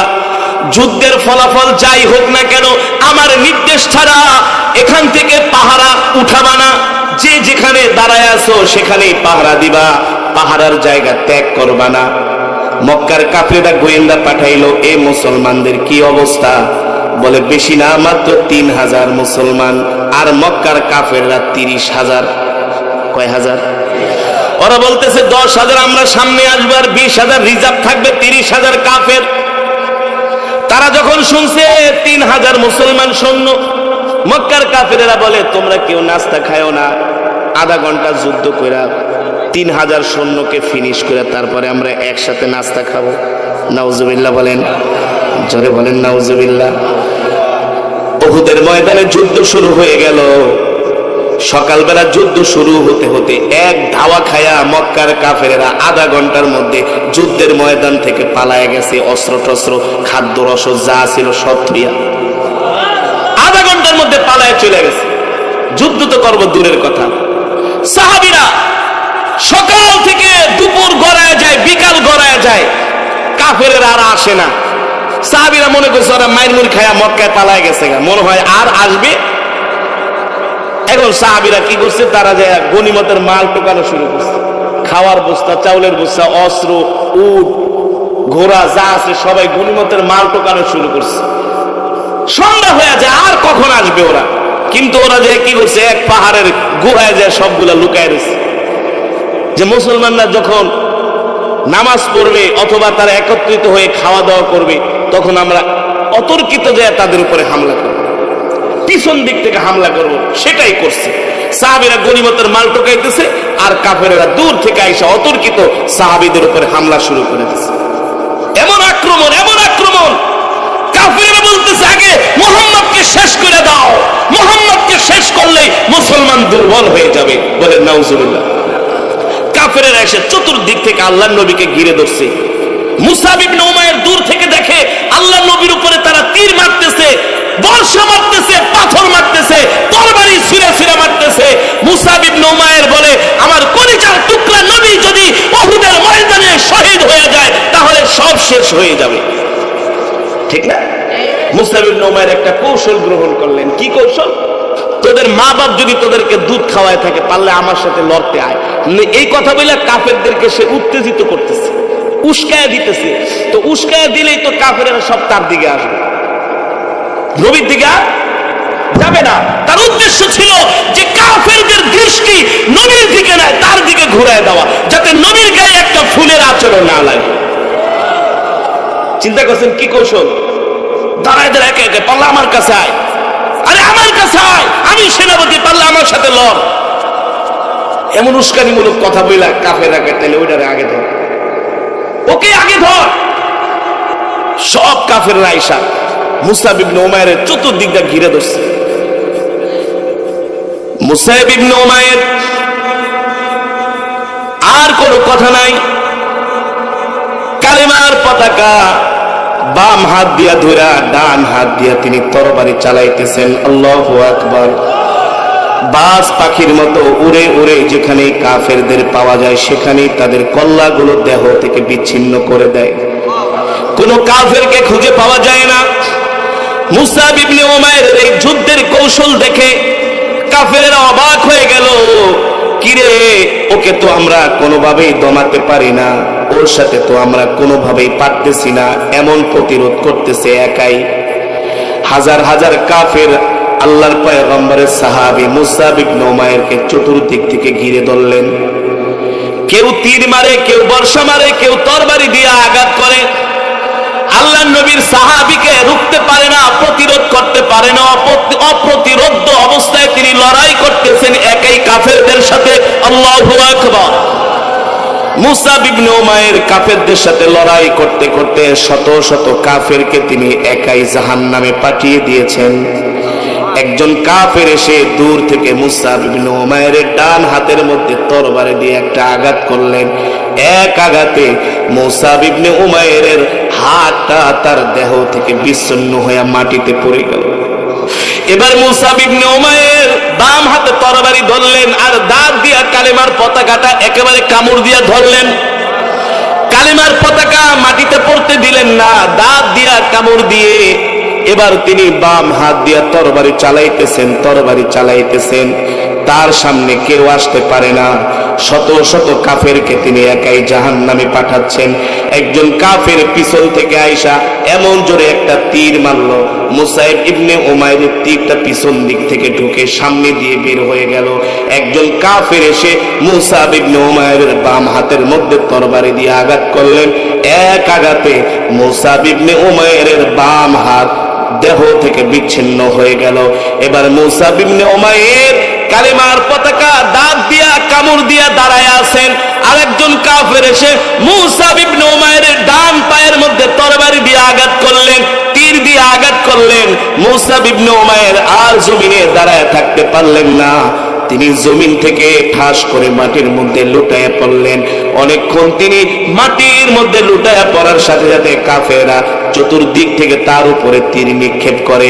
এমন তীর, প্রত্যেকটা তীর যায় চেহারার মধ্যে বিদ্ধ হয়, কপালের মধ্যে বিদ্ধ হয়। আল্লাহর পয়গম্বরের সাহাবী রক্তে তার চেহারাটা রঞ্জিত হয়ে গেল।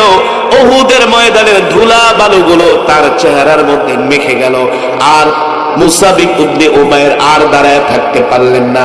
কাফেরদের তরবারি আর তীরের আঘাতে তিনি জমিনের মধ্যে লুটাইয়া পড়ে আল্লাহর দ্বীনের জন্য তিনি শাহাদাতের অমীয় সুধা পান করে এই দুনিয়া তিনি ত্যাগ করলেন। দ্বীনের জন্য শাহাদাত বরণ করছে। ওইদিকে কাফেরেরা যায় আল্লাহর নবীকে ঘিরে ধরছে। সব সাহাবীরা প্রাচীরের মতো চতুর্দিক থেকে নবীকে ঘিরে ধরছেন। আল্লাহ নবীর প্রিয় সাহাবী হযরত তালহা রাদিয়াল্লাহু তাআলা আনহু নবীজিকে পিছনে, নবীকে তার পিঠের পিছনে দিয়া তালহা এভাবে ডাল হয়ে দাঁড়ায় আছে আর বলতেছে, ও আল্লাহর নবী, কাফেরদের যত তীরের আঘাত, তরবারির আঘাত সব আমার গায়ে লাগো, আল্লাহর নবীর গায়ে যাতে একটা ফুলের টোকাও না লাগে, একটা ফুলের টোকাও। যুদ্ধ থেমে গেল, যুদ্ধ থেমে গেল। আল্লাহর নবী নিজে বলতেছেন, এই দেখো আমার কোন কোন সাহাবী শাহাদাত বরণ করছে, তাদের লাশগুলো আমার কাছে নিয়ে আসো। দেখা গেল যিনি, যার হাতে কালেমার পতাকা দিয়েছিলেন মুসাব ইবনে উমাইর, তার লাশটা উহুদের ময়দানের এক কোণার মধ্যে পড়ে আছে আর ধুলা বালুতে পুরো চেহারাটা মেখে গেছে। নবীজি নিজে গেলেন, যে দেখলেন মুসাব ইবনে উমাইর দুইটা হাত নাই, শরীরের মধ্যে অসংখ্য তীর বিঁধে আছে, তরবারির আঘাত। নবীজি তার চেহারাটা নিজের হাত দিয়ে এভাবে পরিষ্কার করলেন, দেখলেন চেহারার মধ্যে এত রক্ত আর এত ধুলা বালুতে তার চেহারা চেনা যাচ্ছে না। আল্লাহ নবী এত কষ্ট পাইলেন। উহুদের ময়দানে নবীজি চোখের পানি ফেলে সাহাবীর জন্য দোয়া করলেন, আল্লাহ আমার এই সাহাবী দ্বীনের জন্য, ইসলামের জন্য, আল্লাহ আপনার সন্তুষ্টির জন্য মা বাবা ভাই বোন আত্মীয় স্বজন সব ছেড়ে মক্কা থেকে হিজরত করে মদিনায় চলে আসছে। ঠিক কিনা বলেন? মুসাব ইবনে উমাইরের স্ত্রী, তার নাম হলো হামনা, তিনি খবর পেয়েছেন তার স্বামী উহুদের ময়দানে শহীদ হয়ে গেছে। তিনি দৌড়ে আইসা দেখেন স্বামী উহুদের ময়দানে পড়ে আছে, দুই হাত নাই, শরীরের মধ্যে অসংখ্য তীর, তরবারির আঘাত। কি অবস্থাটা হয় ওই সময় একজন স্ত্রীর। তিনি স্বামীর জন্য কান্না করতেছেন। আল্লাহ নবী বলে, হামনা কেঁদো না, কেঁদো না, কেঁদো না। আমার এই সাহাবীর প্রতিটা রক্তের বিনিময়ে আল্লাহ তাআলা তাকে জান্নাতে সম্মানিত করবেন, তুমিও সম্মানিত হবে। আল্লাহু আকবার। এবার নবীজি সাহাবীর লাশ নবীজির কাছে আনলেন। নবীজি বললেন, আমার সাহাবীর জন্য কবর খোদো। ওই উহুদের ময়দানে যেখানে শহীদ হয়েছেন সেখানে ওই ময়দানে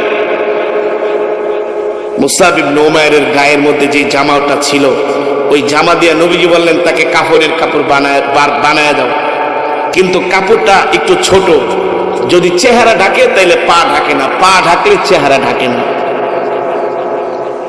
আল্লাহর নবী কান্না করে দিয়া বলেন, আল্লাহ আমার সাহাবীকে উহুদের ময়দানে মাটি দিব, একটা কাফনের কাপড় আমি দিতে পারলাম।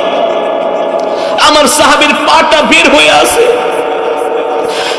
সাহাবীর দিকে তাকায় বলে, মুসাব তুমি ছিলে সম্ভ্রান্ত পরিবারের সন্তান, তুমি কত ভালো ভালো জামা পোশাক পরিধান করতে আমি নিজে দেখেছি।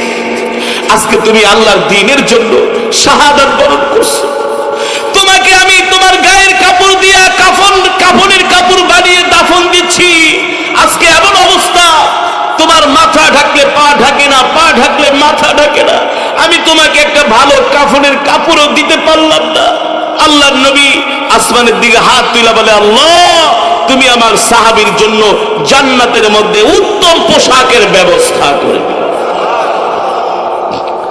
নবীজি সাহাবীর দিকে তাকায় তাকায় কান্না করতেছে, হায় রে সাহাবী, মা সারলি, বাবা সারলি, স্ত্রীর ভালোবাসা সারলি, সম্পদের মায়া সারলি, দেশ থেকে হিজরত করে আল্লাহর দ্বীনের জন্য শহীদ হয়ে গেলি। ঠিক কিনা বলে? আল্লাহর বান্দারা, রাসূলের সাহাবীরা এভাবেই আল্লাহর জমিনে আল্লাহর দ্বীন কায়েম করার জন্য নিজের জান দিয়েছেন, মাল দিয়েছেন, সময় দিয়েছেন। ঠিক কিনা বলে? আমরা সেই বিশ্বনবীর উম্মত, আমরা সেই বিশ্বনবীর শিষ্য। আমাদেরও সাহাবায়ে কেরামের মতো আল্লাহর দ্বীনের জন্য আমাদেরও জান, মাল, সময় সব কোরবানি দিতে হবে। ঠিক কিনা বলে? হবে কি হবে না? হাসরের ময়দানে আল্লাহর নবী বললেন, এই উম্মত আমার দিকে তাকায় দেখ, এই যে দেখ তায়েফের ময়দানে কাফেরেরা আমাকে পাথর মেরে রক্তাক্ত করেছে, দেখ বড় বড় বড় বড় কালো কালো দাগ। উহুদের ময়দানে আমার দাঁত মুবারক শহীদ হয়েছে, আমার দাঁত ভেঙে গেছে। দেখ লোহার বর্মর উপরে তারা বাড়ি মেরেছে, লোহার টুপি ভেঙে আমার মাথার মধ্যে ঢুকে গেছে। আমার শরীরে অসংখ্য তীরের দাগ, তরবারির দাগ। তুই আমার উম্মত, তোর শরীরে একটা ফুলের টোকা হবে। এ কারণে যুবক মুসলমান হিসাব করতে হবে যে আমি আমার হায়াতের জিন্দেগিটাকে শুধু দুনিয়ার জন্যই খরচ করলাম, আমাদের সম্পদকে শুধু দুনিয়ার জন্যই খরচ করলাম, এই জীবনটাকে শুধু রং তামাশা করেই কাটায় দিলাম, নাকি আল্লাহর দ্বীনের জন্য, ইসলামের জন্য আমরা কতটুকুন করতে পেরেছি, কতটুকুন ত্যাগ স্বীকার করেছি, কতটুকুন কোরবানি করেছি, হিসাব নিকাশ করার দরকার আছে কি আছে? আছে কি আছে না? এই কারণে মুসলমান আমরা যতদিন বাঁচব, আমাদের তো এখন আর জিহাদের ময়দানে যেতে হচ্ছে না, জীবনও দিতে হচ্ছে না, রক্ত দিতে হচ্ছে না। এখন আমাদের জন্য সবচেয়ে বড় কাজ হলো আমরা জীবনের যতদিন বাঁচব ইসলাম এবং দ্বীনের উপরে বাঁচব, 5 ওয়াক্ত নামাজ পড়ব, ইনশাআল্লাহ আল্লাহর হুকুম মানব, আল্লাহর বিধান মানব, নবীর তরিকায় চলব। ঠিক কিনা বলেন? আল্লাহ আল্লাহ রাসূল অসন্তুষ্ট হয় এমন কোন কাজ করা যাবে? 5 ওয়াক্ত নামাজ যায় মসজিদে পড়তে হবে, সকাল সন্ধ্যা কোরআন তেলাওয়াত করবেন, মানুষকে কষ্ট দিবেন না, মানুষের সাথে মিথ্যা কথা বলবেন না, পাড়া প্রতিবেশীর সাথে সুন্দর আচরণ করবেন। ঠিক কিনা বলেন? আর আজানের সাথে সাথে মসজিদে চলে যাবেন, পারলে আগে চলে যাবেন, মানুষের সাথে লিনুল কালাম, নরম ভাষায় কথা বলবেন, কোমল ভাষায় কথা বলবেন। ইনশা আল্লাহ তাআলার এই হুকুম, এই বিধানগুলো আমরা মানতে পারবো তো ইনশাআল্লাহ? মানতে পারবো তো ইনশাআল্লাহ? যেভাবে করে আমরা আজকে কোরআনুল কারীমের তেলাওয়াত করেছি, জান্নাতে আল্লাহ তাআলা জান্নাতীদেরকে তেলাওয়াত করে শোনাবে, আমরাও যাতে করে আল্লাহ তাআলার কুদরতি জবানে সেই দিন জান্নাতে আল্লাহ সুবহানাহু ওয়া তাআলার কুদরতি কণ্ঠে আমরা যাতে করে কোরআন শুনতে পারি, আল্লাহ আমাদের তৌফিক দান করুন, বলি আমিন। আজকে জীবনে চাইতে নবীজিকে ভালোবাসি কি বাসি না? হ্যাঁ, আল্লাহ আমাদের তৌফিক দান করুন। মনে বড় আশা ছিল যাব মদিনা,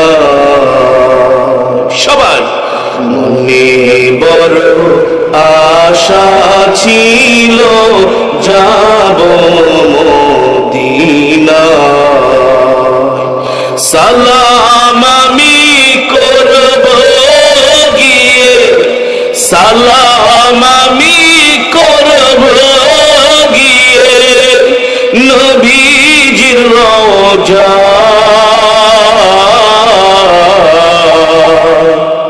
মনে বড় আশা ছিল যাব মদিনা,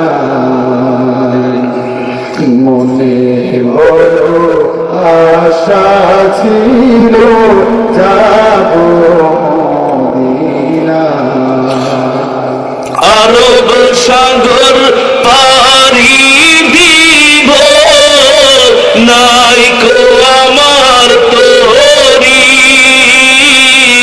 পাখি নয় তো উড়ে যাব ডানাতে ভর করি, আরব সাগর পারি দিব নাই কো আমার তোরি, পাখি নয় তো উড়ে যাব ডানাতে ভর করি, আশায় আছে সম্বল নাই, ঠিক কিনা বলে? আশায় আছে সম্বল নাই, করি কি উপায়, মনে বড় আশা ছিল যাব মদিনায়, মনে বড় আশা ছিল যাব মদিনায়, সালাম আমি করব গিয়ে, সালাম আমি করব গিয়ে নবীজির রওজা, মনে বড় আশা ছিল যাব মদিনায়, সবাই মনে বড় আশা ছিল যাব মদিনায়, মনে বড় আশা ছিল যাব মদিনায়, মনে বড় আশা ছিল যাব মদিনায়।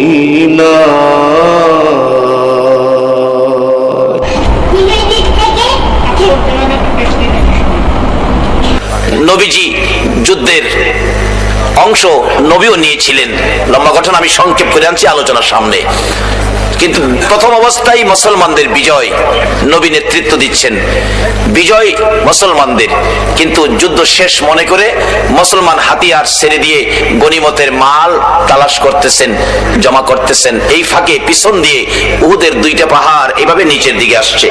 এখানে কিছু সাহাবা ছিলেন পাহারাই, তারা মনে করছে যুদ্ধ শেষ, 2-4 জন অথবা 10 জন সাহাবী রাইখা তারা বাকিরা সব চলে আসছে। পিছন দিক থেকে শত্রুরা এসে আক্রমণ করে এই সাহাবীদেরকে শেষ করে দিয়ে ভিতরে ঢুকে নবীজিকে ঘেরাও করে ফেলছে। নবী যেদিকে তাকায় সব শত্রু, বন্ধু দেখে না। সাহাবীরা তো এলোমেলো ভাবে দৌড়াদৌড়ি করতেছে দিক সেদিক, এই খবর তো কেউ জানো না। অতর্কিত ভাবে আবার আক্রমণ শুরু করলে কাফের বেঈমানেরা মুসলমানদের উপর, মুসলমান কিছুটা মায়ের খাইতেছে। নবীজির দান মুবারক শহীদ, মাথার লোহার টুপি ভেঙ্গে টুকরা হয়ে জমিনে পড়ে গেছে, দুইটা অংশ লোহার ভিতরে ঢুকে গেছে। নবীজি ব্যথায় ব্যতীত অস্থির, নবী মাথার চক্কর খায়া জ্ঞান হারা হয়ে উহুদের জমিনে রাসূল পড়ে গেছে।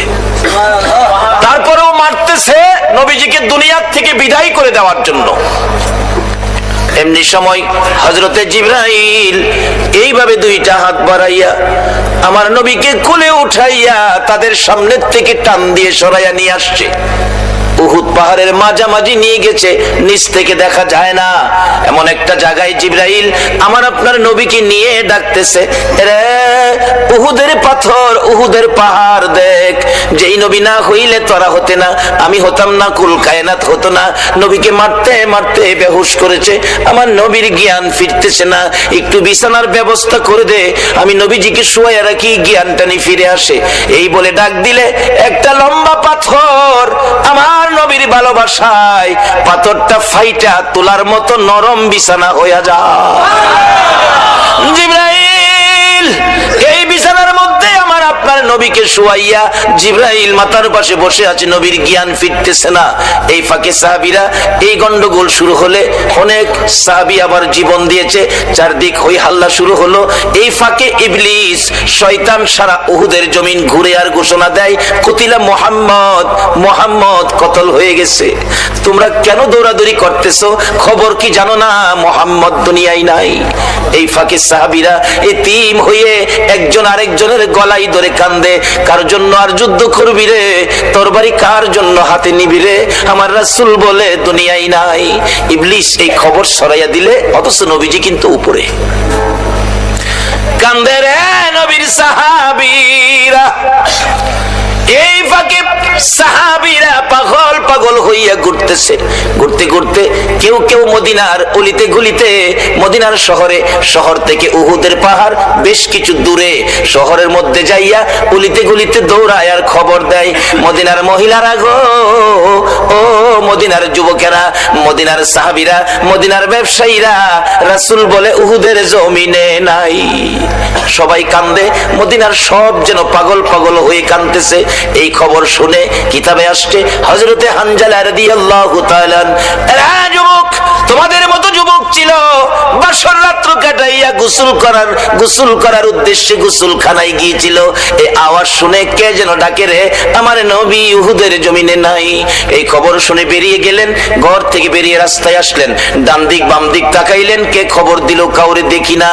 আমার নবীর আদরের সাহাবী হযরতে হানজালা টেনশনে পড়ে গেলেন, খবরটা কে দিল কি জানি, খবর ভালো করে শুনতে পারি নাই। এমনি সময় দেখে গো, গাছের ডালের পাতা পর্যন্ত দুর্বল হয়ে গেছে, গাছের ডালের পাখিরা কাঁধে রে নবীর ভালোবাসা লইয়া। হানজালা বলেন, বুঝেছি, যার খবরে গাছের পাতা পর্যন্ত দুর্বল হয়েছে, গাছের ডালের পাখিরা পর্যন্ত কাঁদতেছে, আমার নবী ছাড়া কেউ হবে না। একটা দৌড় দিয়ে ঘরে ঢুকে ডাকতেছে, বিবি গো, বিবি বিদায় দাও গো বিবি, মনে দুঃখ দিও না, দুঃখ নিও না, এটাই বুঝি তোমার সাথে আমার জীবনের শেষ দেখা। আমার নবী বলে উহুদের জমিনে নাই গো, আমি কতক্ষণ আর ঘরে বসে থাকবো, আমার ডাল তরবারিটা হাতে দিয়ে দাও। বিবি বলেন, স্বামী লজ্জার কথা, আপনি তো গোসল করবেন আগে, তারপরে যুদ্ধে যাবেন। হানজালা কান্দে, বিবি না না, দেরি করিস না, আমার রাসূল দুনিয়ায় নাই, আমি গোসল আর কার জন্য করবো রে বিবি, বিদায় দে, দেখা হবে হাসরের ময়দানে। আল্লাহর রাস্তায় মৃত্যু কাকে বলে? এই নবীর পক্ষে যারা বসেছেন, এই নবীর পক্ষে যারা মরবেন, এই নবীর ভালোবাসা যারা দিবেন, সবগুলি হবে আমার আল্লাহর রাস্তায় দেওয়া। আল্লাহু আকবার বলো। এটা বুঝানোর জন্য বাস্তবতায় গেলাম। নবীর পক্ষে জীবন দেওয়াটাই হলো আল্লাহর রাস্তায় জীবন দেওয়া। হযরতে হানজালা ডাকতেছে, বিবি গো আমি দেরি করতে পারি না গো, না জানি উহুদের জমিনের ঘটনাটা কি। আমার নবী দুনিয়ায় নাই খবর শুনে মদিনার মহিলারা পর্যন্ত বিছানায় গড়াগড়ি করে কান্দে। এবার কে শুনবে গো ফাতেমার কান্না? বাবা কেমনে গো তোমার মা ফাতেমার ফালাইয়া বিদায়ী হয়ে গেল, এবার কে শুনবে হাসাইন আর হুসাইনের কান্না? দুই ভাই ঘরের পিছনে গলাগুলি করে না না না না কইয়া কাঁদতেছে। মা ফাতেমা কাঁদতেছে ঘরের ভিতর দরজা বন্ধ করে। বাবার বাবার কি পোড়া হবে। সারা মদিনায় কান্নার রুল পড়ে গেল। মহিলারা কান্দে, এমনকি মায়ের কুলের শিশুরা পর্যন্ত কান্দে। মার স্তনে মুখ লাগায় না, কি যেন বলবেন, মার মুখের দিকে তাকাইয়া মা বলতে থাকে, বাবারা গো কি বলবা গো, বুঝি ফেলেছি রাসূল দুনিয়ায় না, এই প্রশ্নই বুঝি করো ভাগো বাবা। এই নবীর ভালোবাসায় বসে থাকো, তোমার জীবন ধন্য, তোমার এই সময়টা ধন্য। এই সময়টুকুন যদি নবীর ভালোবাসায় বসে কাটাইয়া আল্লাহর দরবারে কবুল করাইতে পারো, হাসরের ময়দানে আমার মন বলে তোমাদের জন্য আমার নবী ফুলসিরাতের ঘাটে বসে থাকবে। বাবারা জীবনের কত রাত্র কত দিকে পার হয়ে গেছে, একটা রাত্র দাও গো যে নবী তোমার আমার জন্য পৃথিবীর জমিনে কত কষ্ট কত দুঃখ কত নির্যাতন সহ্য করেছে, শুধু উম্মতের দিকে তাকাইয়া। হযরতে হানজালা ডাকে, বিবি দেখো দেখো ডাল তরবারি দে, মনে দুঃখ নিস না রে বিবি, দেখা হবে তোর সাথে হাসরের ময়দানে। যুদ্ধের ময়দানে চলে গেলেন হানজালা, যুদ্ধে অংশ নিয়ে দুনিয়ার থেকে বিদায়, শহীদ হয়ে গেছে। যেই যুদ্ধে 70 জন সাহাবা শহীদ, ময়দান যেন হাহাকার, শুধু রক্ত আর রক্ত। উহুদের জমি তালাশ করতেছে, রাসূলকে খুঁজে পাওয়া যায় না। হযরত আলী পাগলের মতো কাঁদতেছে আর দৌড়তেছে, রাসূল কোথায়, রাসূলের খবর কি? হাসাইন হুসাইন দুইজন বেরিয়ে আসছে, না না না না কইয়া ডাকতেছে, না না না না চিৎকার আওয়াজ শুনে আমার নবীর জ্ঞান ফিরে গেছে। আল্লাহু আকবার বলো।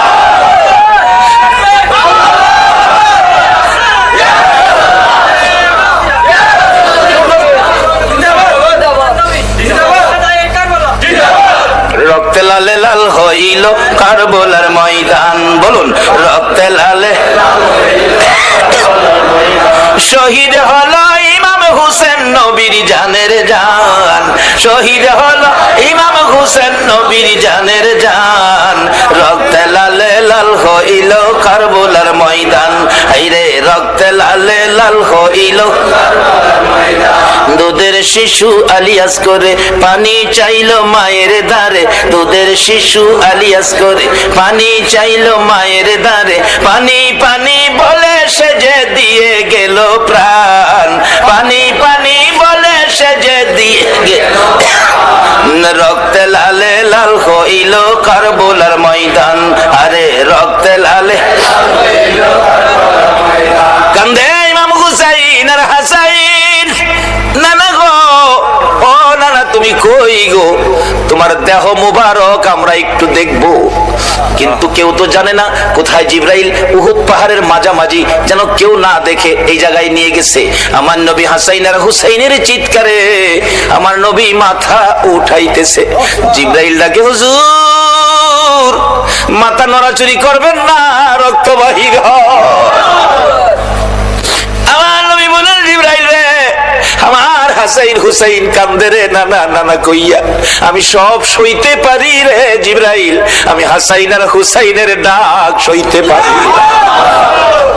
এই হুসাইনের ভালোবাসাই যদি আজকের মাহফিলের আয়োজনের উদ্দেশ্য হয়, আর তোমাদের বসা যদি হুসাইনের ভালোবাসার উদ্দেশ্য হয়, আমার মন কয় কাল কিয়ামতে এই হাসাইন আর হুসাইনের সঙ্গে তোমাদের হাসর নসিব হইয়া যাইব। পৃথিবীর এমন কোন ইমাম নাই এই দুই ভাইয়ের নাম বাদ দিয়ে মসজিদে খুতবা দিবে। কিয়ামত পর্যন্ত নবীর আদরের দুই নাতির নাম উচ্চারণ করে খুতবা দিতে হবে। যদি কেউ বাদ দিতে চায় তার ইমামতি থাকবে না। নবীজি ডাকতেছে, জিবরাইল আমার হাসাইন হুসাইন ডাকে রে, আমারে খুঁজতেছে, তারা আমারে পায় না। নবীজি মাথাটা উঠাইলেন, রক্ত মোবারক বাহির হয়।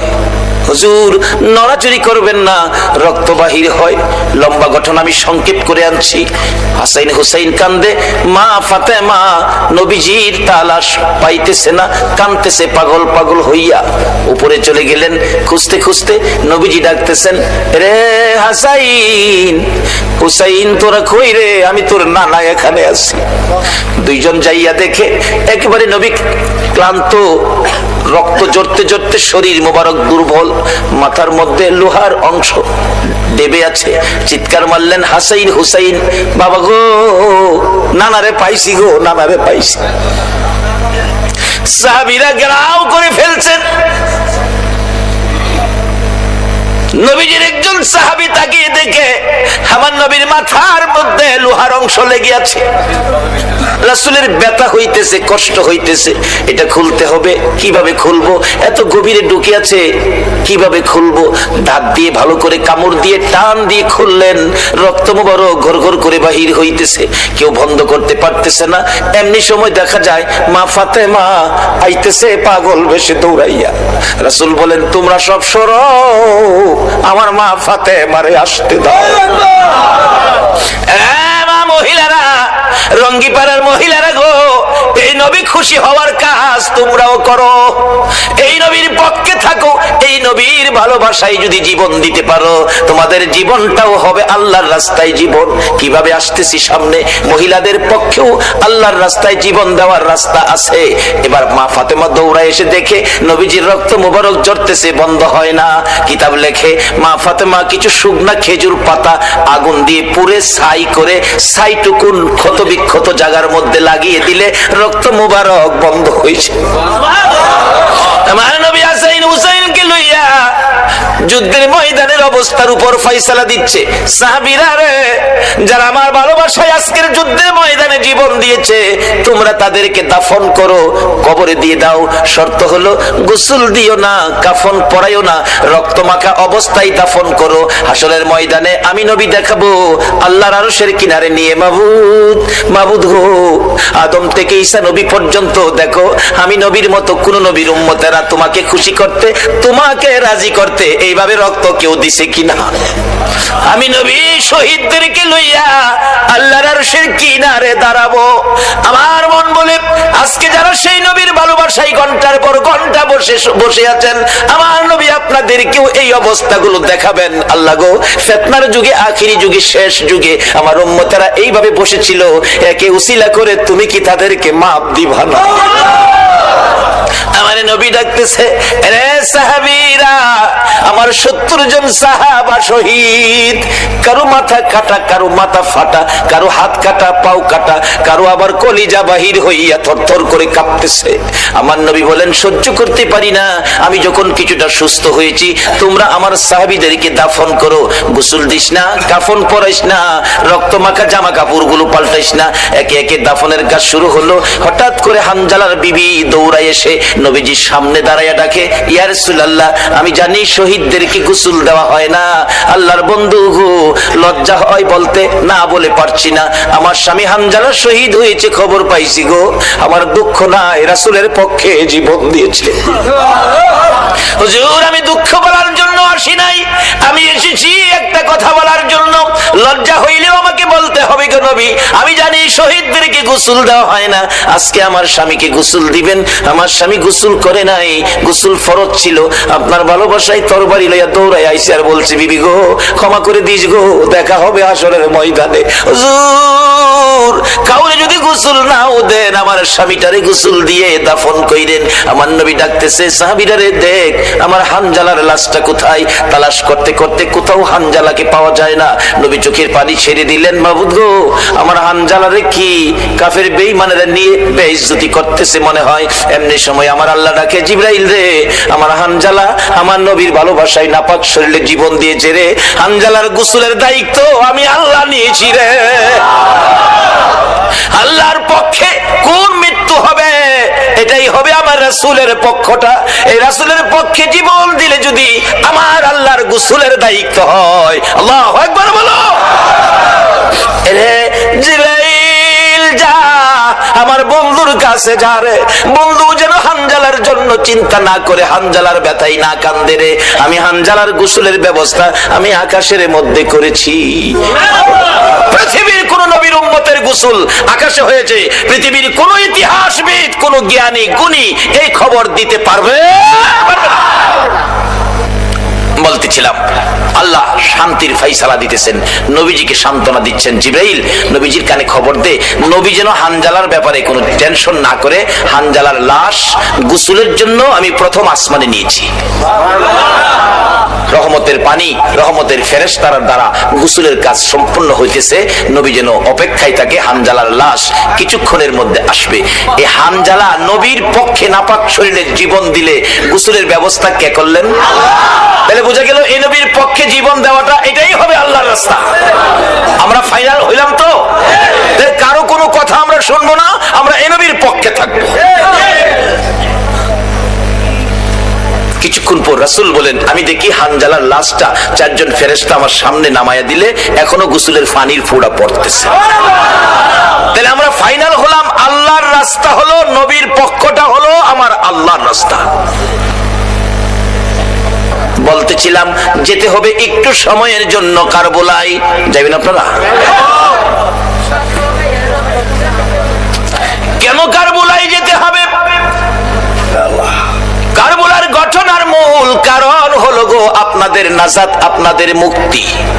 আমার নবীর জীবনী আম্মা জান আয়েশা সিদ্দিকা বলেন, আমি আমার হুজরায় আমার নবীকে বিছানায় শুয়ে দিলাম, নবী বিছানায় ঘুমিয়ে গেলেন, নবী ঘুমিলেন। মা আয়েশা সিদ্দিকা বলেন, আমিও ঘুমিয়েছি। রাত্র গভীর, জিবরাইল এসে নবীজির কানের গোড়ায় মুখ লাগাইয়া ডাকে, হুজুর এইভাবে ঘুমাইয়া থাকলে গো কোন সময় আপনার গুনাহগার উম্মতের নাজাতের কান্না কাঁদবেন গো নবী, কোন সময় উম্মতের কান্না কাঁদবেন। আমার নবী ঘুম থেকে উঠে পাগল পাগল হয়ে গেছে।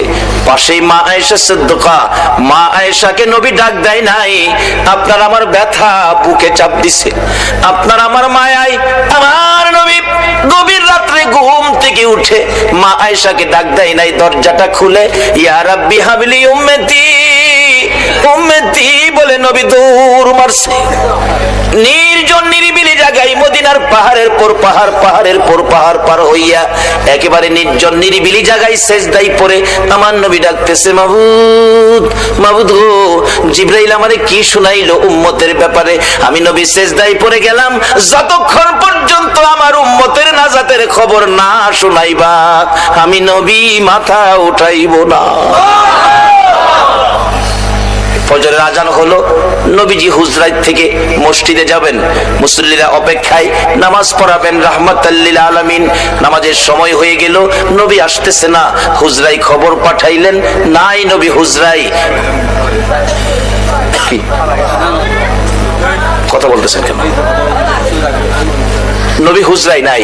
মা আয়েশা সিদ্দিকা খবর দিলেন, মসজিদে নববীতে দেখো, মসজিদে তো নাই, কোথায় গেল? মা আয়েশা বলেন, আমি তো বলতে পারি না, নবীজি আমাকে ঘুমে রাইখা ওইটা দরজা খুলে গেছে, আমারে বলে নাই, শুধুমাত্র আপনার আমার ব্যথায়। ফজরের নামাজের সময় পার হয়ে যায়, কে করবে গো মসজিদে নববীর ইমামতি? সাহাবীরা একজন আরেকজনের দিকে তাকায়া তাকায়া কান্দে, আর কেন দেরি করতেছো, আর কেন অপেক্ষায় আছো, চলো না রাসূলের তালাশে বেরিয়ে যায়। সাহাবীরা পাগল পাগল হইয়া আমার নবীর সন্ধানে বেরিয়ে গেলেন। দুইজন দুইজন করে এদিক সেদিক ঘুরতেছে। এদিকে মদিনার মহিলারা ঘুম থেকে উঠে খবর শুনে গো রাসূলকে বলে পাওয়া যায় না। মহিলারা পর্যন্ত একজন আরেকজনের বাড়িতে যাইয়া জানতে চায়, ও খালাম্মা, চাচি আম্মা, খবর জানেননি, রাসূল বলে পাওয়া যায় না, আপনারা কি রাসূলের খবর দিতে পারেন? তারাও কান্দে, না আমরা তো রাসূলের খবর দিতে পারতেছি না।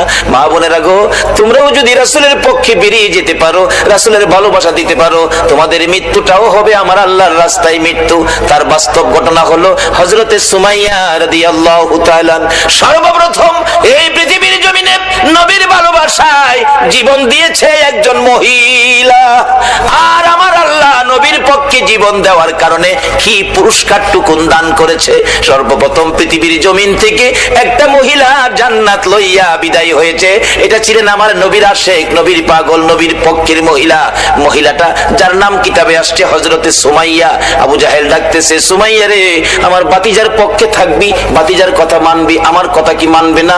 আমি তো মক্কার নেতা, সবাই আমারে মানে। সুমাইয়া বলেন, এরে আবু জাহেল, সবাই তোমারে মানতে পারে, আমি তোমাকে মানবো না। আমি আখিরি নবীর কালিমা পড়ে নবীর কথা মানি, নবীর পক্ষে গিয়েছি। সুমাইয়াকে জোর করে, আবু জাহেল সন্ত্রাসী টাইপের ছিল, জোর করে ঘর থেকে বের করে মরুভূমিতে নিয়ে সমস্ত কাপড়গুলো খুলে টাইনা উলঙ্গ করে সুমাইয়াকে দাঁড় করাইয়া ডাকতেছে, ও মক্কার মানুষ, দেখা যাও সুমাইয়াকে উলঙ্গ করেছি। সুমাইয়া চক্ষু বন্ধ করে লজ্জায় চোখ খুলে না। আবু জাহেল ডাকতেছে, দেখা যা, দেখা যা রে, তোরা কে আসবি? সুমাইয়া ডাকতেছে, মাউত। আবু জাহেল মক্কার কত মানুষকে ডাকলো আমারে দেখার জন্য গো, তুমি আল্লাহকে একটা ডাকও দিল না। আমি সুমাইয়া তোমারে দাওয়াত দিলাম গো, তোমার বন্ধুর পাগলিনী সুমাইয়ার কি অবস্থা তুমি দেখা যাও। আমার আল্লাহ কয়, সুমাইয়া রে, আমি তোর দাওয়াত কবুল করলাম রে সুমাইয়া।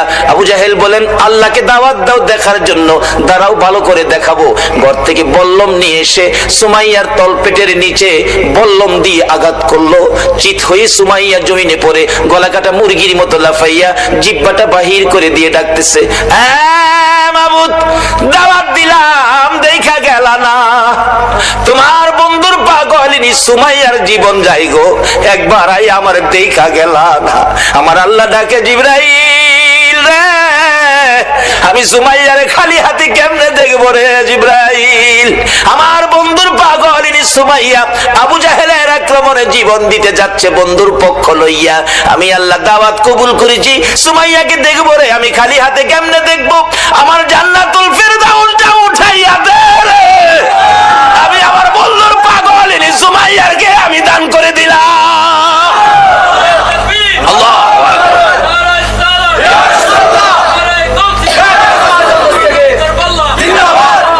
বাবারা, মহিলারাও আল্লাহর জান্নাত, রোজগার দুনিয়ার থেকে জান্নাত লইয়া কবরে গেছে।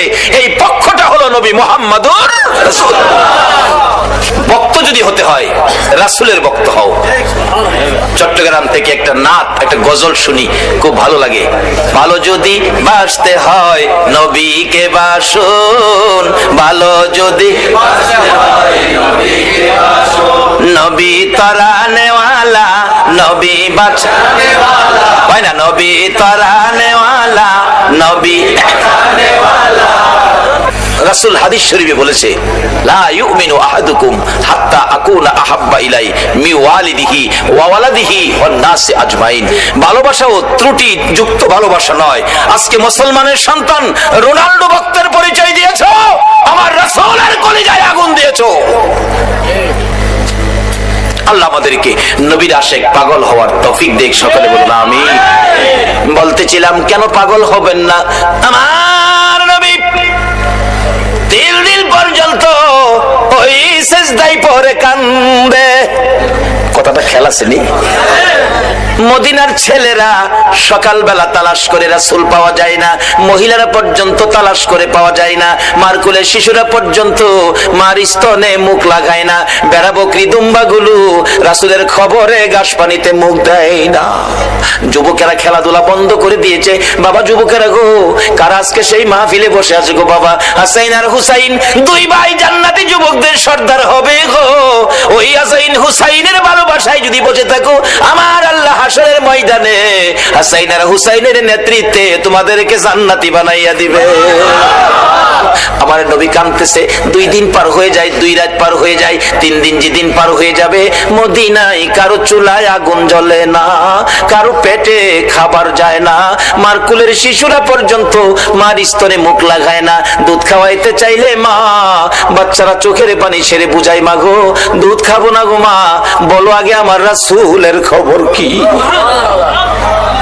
যুবকগুলো মার পায়ে সালাম করে বিদায় নেয়, মা বিদায় দাও গো, না জানি কোন মুনাফিকের আমার নবীকে ধরে নিয়ে গেছে, মা জীবনের বিনিময় হইলেও গো আমরা রাসূলকে উদ্ধার করে নিয়ে আসবো। মা গো এই উদ্ধার ক্ষেত্রে যদি আমাদের মৃত্যু হয়ে যায়, মা দুঃখ নিও না, দেখা হবে হাসরের ময়দানে। যুবকেরা বেরিয়ে গেছে, নবীর আশেক পাগলেরা বেরিয়ে গেছে, মহিলারা পর্যন্ত বাড়ি বাড়ি একজন আরেকজন মহিলার কাছে খবর জানতে চাইতেছে। 3টা দিন যেদিন পার হয়ে যাবে, আবু বকর উমরের জীবনী লেখে মদিনার শেষ প্রান্তে পাহাড়ের পর পাহাড় পার হইয়া যাইয়া দেখে এক জাক রাখাল বসে বসে টেনশন করতেছেন। রাখালেরা রে, তোমরা কিসের টেনশন করো রে রাখালেরা? তোমরা কোত্থেকে আসছো? আমরা আসছি মদিনা শহর থেকে। তোমাদের নাম কি? আমার নাম আবু বকর, আমার সাথে উমর, আমরা 2 জন। তোমরা কিসের টেনশন করো? রাখালেরা রে, আমাদের টেনশন তোমরা শুনবানি। রাখালেরা বলেন, আমাদের টেনশনের উপর তোমাদের আবার কি টেনশন? রে রাখালেরা, আজকে 3টা দিন পার হয়ে যায় রে, আমাদের মায়ার নবী রে খুঁজে পাই না। তোমরা আমাদের মায়ার নবী, দয়ার নবীর খোঁজ খবর জানোনি?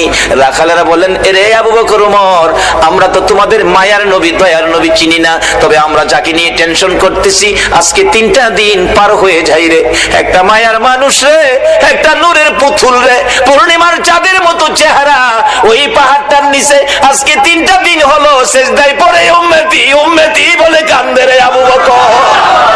ওই লোকটার দিকে তাকাইয়া আমাদের সকল রাখালের বেড়া বকরি দুম্বা গুলো এক নজরে তাকায়া তাকায়া কান্দে, গাছ পানিতে মুখ দেয় না। আমরা টেনশনে আছি, এই বেড়া বকরি দুম্বা 3 দিন পার হয়ে গেল, না খায়া কত থাকবে, এখান থেকে নিয়ে সরিয়ে নেওয়া যায়। আমরা আঘাত করেছিলাম বেড়া বকরি দুম্বা গুলো সরিয়ে নেওয়ার জন্য। এরে আবু বকর ওমর, এত মার মারছি রে, কোন বেড়া বকরি দুম্বার চামড়া ফাইটা গেছে রে, তারা মার খাইতে রাজি রে, এই লোকটার কাছ থেকে যাইতে রাজি না। আবু বকর একটা চিৎকার মারছে, ওমর, যার মায়ের বেড়া বকরি দুম্বা কান্দে রে, আমাদের রাসূল ছাড়া কেউ না।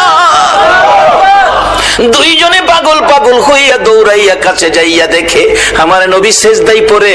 3টা দিন পার হয়ে গেছে, 2টা রাত্র পার হয়ে গেছে, আমার নবীর ঘুম নাই, খাবার নাই, বিছানা নাই, এক সেজদায় 3 দিন। বলুন কার মায়ায় নবী কান্দে? আরে দয়ালো নবী, প্রেমের ছবি আর আসবে না জগতে, আমার দয়ালো নবী, প্রেমের ছবি আর আসবে না। হাসর দিনে উম্মত বিনে, হাসর দিনে যাবে না নবীজি বেহেশতে, দয়ালু নবী, প্রেমের ছবি আর আসবে না জগতে, আমার দয়ালু নবী, প্রেমের ছবি আর আসবে না। 63 সাল জিন্দিগি কাছে বলে উম্মতি, 63 সাল জিন্দিগি কাছে বলে উম্মতি, এখনো কান্দে শুয়ে মদিনাতে নবী, এখনো কান্দে শুয়ে মদিনাতে, দয়ালু নবী, প্রেমের ছবি আর আসবে না জগতে, আমার দয়ালু নবী, প্রেমের ছবি আর আসবে না। আমার নবী 3টে দিন পার হয়ে যায়, আপনার আমার ব্যথায় নবী কান্দে।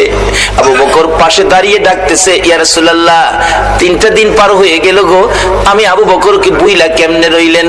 আপনি মক্কা থেকে হিজরত করে মদিনায় যাবেন, 6 মাস আগে আমার কানে খবর দিয়েছিলেন, আজকে 3টা দিন পার হলো, শহর থেকে বেরিয়ে মদিনার পাহাড়ে চলে যাবেন, একটু খবর আমারে দিলেন না। হুজুর, বুঝেছি উম্মতের ব্যথা লইয়া বুঝি কান্দেন। নবী গো, আর কান্দতে হবে না, আমি আবু বকরের তামাম জিন্দেগির নেকি আপনার উম্মতের জন্য দান করে দিলাম।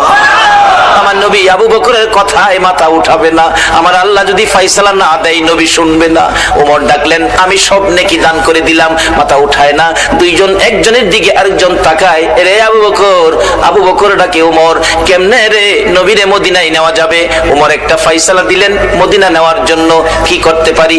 আসো আমরা মদিনার থেকে অনেক সাহাবী মিলে আসি নবীর দরবারে। শত শত সাহাবীরা ডাক দিলে নবী মাথা উঠাবে, সাহাবীদের জন্য নবীর অনেক মায়া আছে। এবার ডাকতেছে, ওমর, রে আবু বকর, তুমি ডাক দিলা, আমি ডাক দিলাম, মাথা যখন উঠায় না রে, সাহাবীরা ডাকলে নবী মাথা উঠাবে না। এমন একজন ব্যক্তি, এমন দুইজন ব্যক্তির নাম আমি ওমর বলবো, আমার মন কই তারা ডাক দিলে নবী মাথা উঠাবে। কার কথা বলবি? আবু বকর বলতেছেন। ওমর বলে, এরে আবু বকর, আমি একদিন দেখেছি মসজিদে নববীর বারিন্দায় নবীজি বসে আছে। কোত্থেকে জানি দুই ভাই হাসাইন আর হুসাইন দৌড়া এসে নবীজির গলায় ধরে ডাকতেছে, নানা গো, নানা, নানা গো, মদিনার ছেলেরা ঘোড়া দৌড়াই গো নানা, আমরা দুই ভাইয়ের মন চাই ঘোড়ার উপরে উঠতে, আমরা একটা ঘোড়া কিনা দিবেননি? আমরা দুই ভাইকে ঘোড়া দৌড়াইবার সুযোগ করে দিবেননি? আমার নবী বলেন, তোমাদের বাবার কাছে মার কাছে যাও, টাকা দিলে ঘোড়া কিনা দিব। দুইজন জবাব দেয়, বাবা কোত্থেকে দিবে গো নানা? বাবার কাছে বলেছিলাম একটা টাকাও নাই, মার কাছে গিয়েছিলাম, মা বলেন চুলায় আগুন জ্বলে না। নানা তুমি দিবানি একটা গুড়া কিনা, আমরা দুই ভাইয়ের গুড়া দৌড়ানের স্বাদ মিঠাইয়া দিবানি। আবু বকর ডাকতেছেন, ওমর তুমি কি দেখেছো? ওমর বলেন, আমি মসজিদে নববীর বারিন্দার পাশে দাঁড়িয়েছিলাম, আমি দেখি আমার নবী নাতিদয়কে খুশি করার জন্য বারিন্দায় হামাগুড়ি দিলে গুড়ার মতো হইলে দুই ভাই নবীজির পিঠ মোবারকে চড়ে বসছে। আমার নবী গুড়ার মতো অভিনয় করে এদিকে যায় ওদিকে যায়, আবার ডাকতেছে, হাসাইন হুসাইন বলো তোমাদের গোড়া দৌড়াইবার স্বাদ মিটছিনি? আবু বকর, আমি ওমর দেখেছি, মুস্কি মুস্কি হাসতেছিলাম এই ঘটনা দেখে। আমার নবী প্রশ্ন করে, এরে ওমর হাসতেছো কেন? হুজুর হাসি কি ভাগ্য, হাসাইন হুসাইন কত দামি ঘোড়ার উপর সওয়ার হয়েছে। আমার নবী চোখের পানি ছেড়ে দিলেন, এরে ওমর শুধু দামি ঘোড়াটাই দেখলা তুমি, যারা ঘোড়ার পৃষ্ঠে বসেছে তারা কত দামি তুমি দেখলা না? আমার নবী এত আদর করতেন হাসাইন আর হুসাইনকে। এমনি সময় উমর ফারুক ডাকতেছে, আমি দেখেছি নবী দুই নাতির দুই গালে চুমাইতেছে। খুশি হইছনি নাতি? তোমরা দুইজন ঘোড়া দৌড়ানোর স্বাদ মিটছেনি? ও আবু বকর, আমার মন কয় এই দুই নাতি হাসাইন হুসাইন যদি না না না না কইয়া ডাকে রে, আমার নবী সব ভুলে যাবে। না না না ডাকে জবাব দিয়ে মাথা উঠাবেন। মদিনায় চলে গেলেন, খবর পৌঁছে দিলেন আলীর কাছে। আলী রে, পাওয়া গেছে রে নবী রে। নবী উম্মতের মায়ায় কান্দে, মাথা উঠায় না। কার মায়ায় কান্দে? কার মায়ায়? কিন্তু আমরা কি করলাম নবীর জন্য? আমরা কি করলাম? আজকাল থেকে একটা আদর্শ বাড়িতে নেন, তাহলে নবীর কান্না সার্থক, আমাদের জীবন ধন্য। মাপ পাবেন কিভাবে? স্বপ্ন দেখবেন কিভাবে? এটাই হবে আমার শেষ কথা, যাইতেছি পিছনে। দুইজন খুশি করার জন্য নবী এই অভিনয়টুকুন করেছেন। ওমর বলেন, এই দুইজনে ডাকলে শুনবো। হযরত আলী বাড়ির ভিতরে খবর দিলেন, ফাতেমা 3 দিন পর্যন্ত কাঁদছো, আর কাঁদতে হবে না। খবর পাইছো? বাবারে পাওয়া গেছে। হাসাইন হুসাইন না গেলে আসবে না, উম্মতের জন্য নবী কাঁদতেছে। মা ফাতেমা দুইটা সন্তান লইয়া গো বাবা আর মাতার পাশে হাজির। ফাতেমা দুইটা হাত বাড়াইছে, মাবুদ গো আমার এতিম বাবা আর কত কাঁদবে উম্মতের জন্য। বাবা কাঁদতে হবে না, উম্মতের ব্যথায় 3 দিন পর্যন্ত কাঁদলা গো বাবা।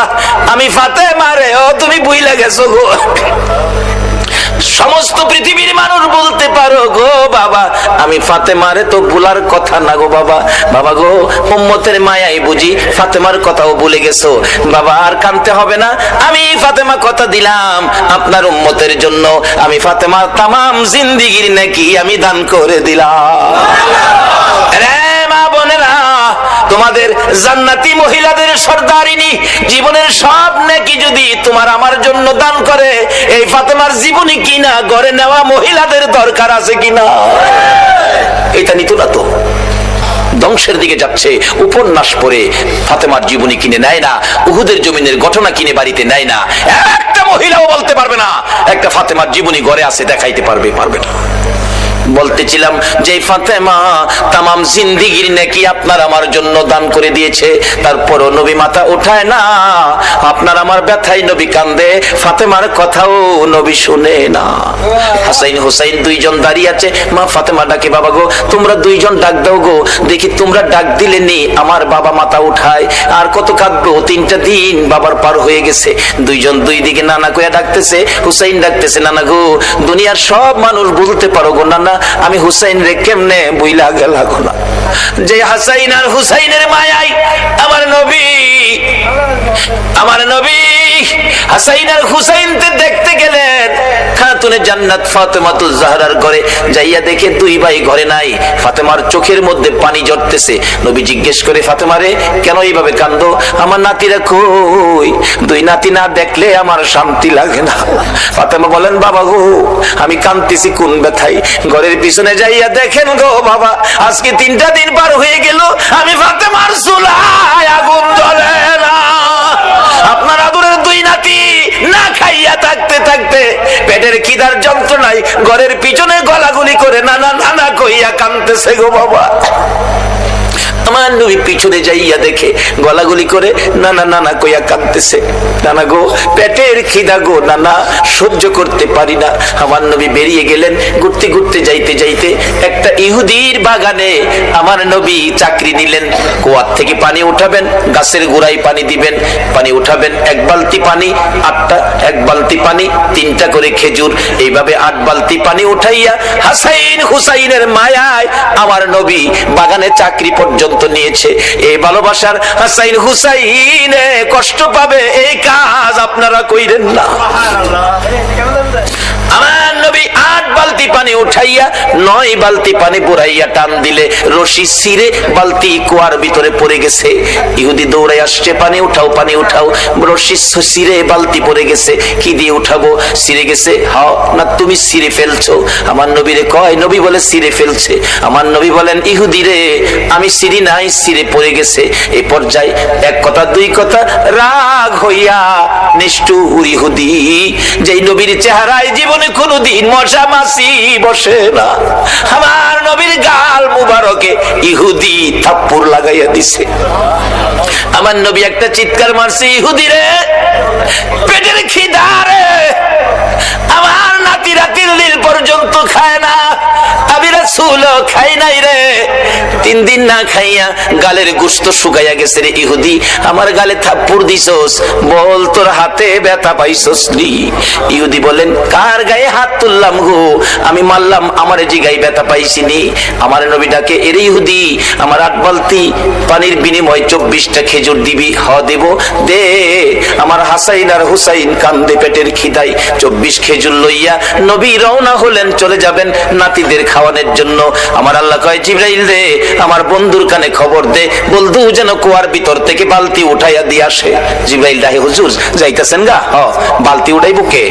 বালতি তো কুয়ার ভিতরে সিরা পড়ছে, কিভাবে উঠাবো? কিছু তো নাই, উঠাবো কি দিয়া? জিবরাইল কে, হুজুর কিছু লাগে না, যেখানে রাহমাতুল লিল আলামিন আছে এখানে কিছুই লাগে না, আপনি কুয়ার ভিতরে হাত দিয়া বালতিরে ডাক দেন।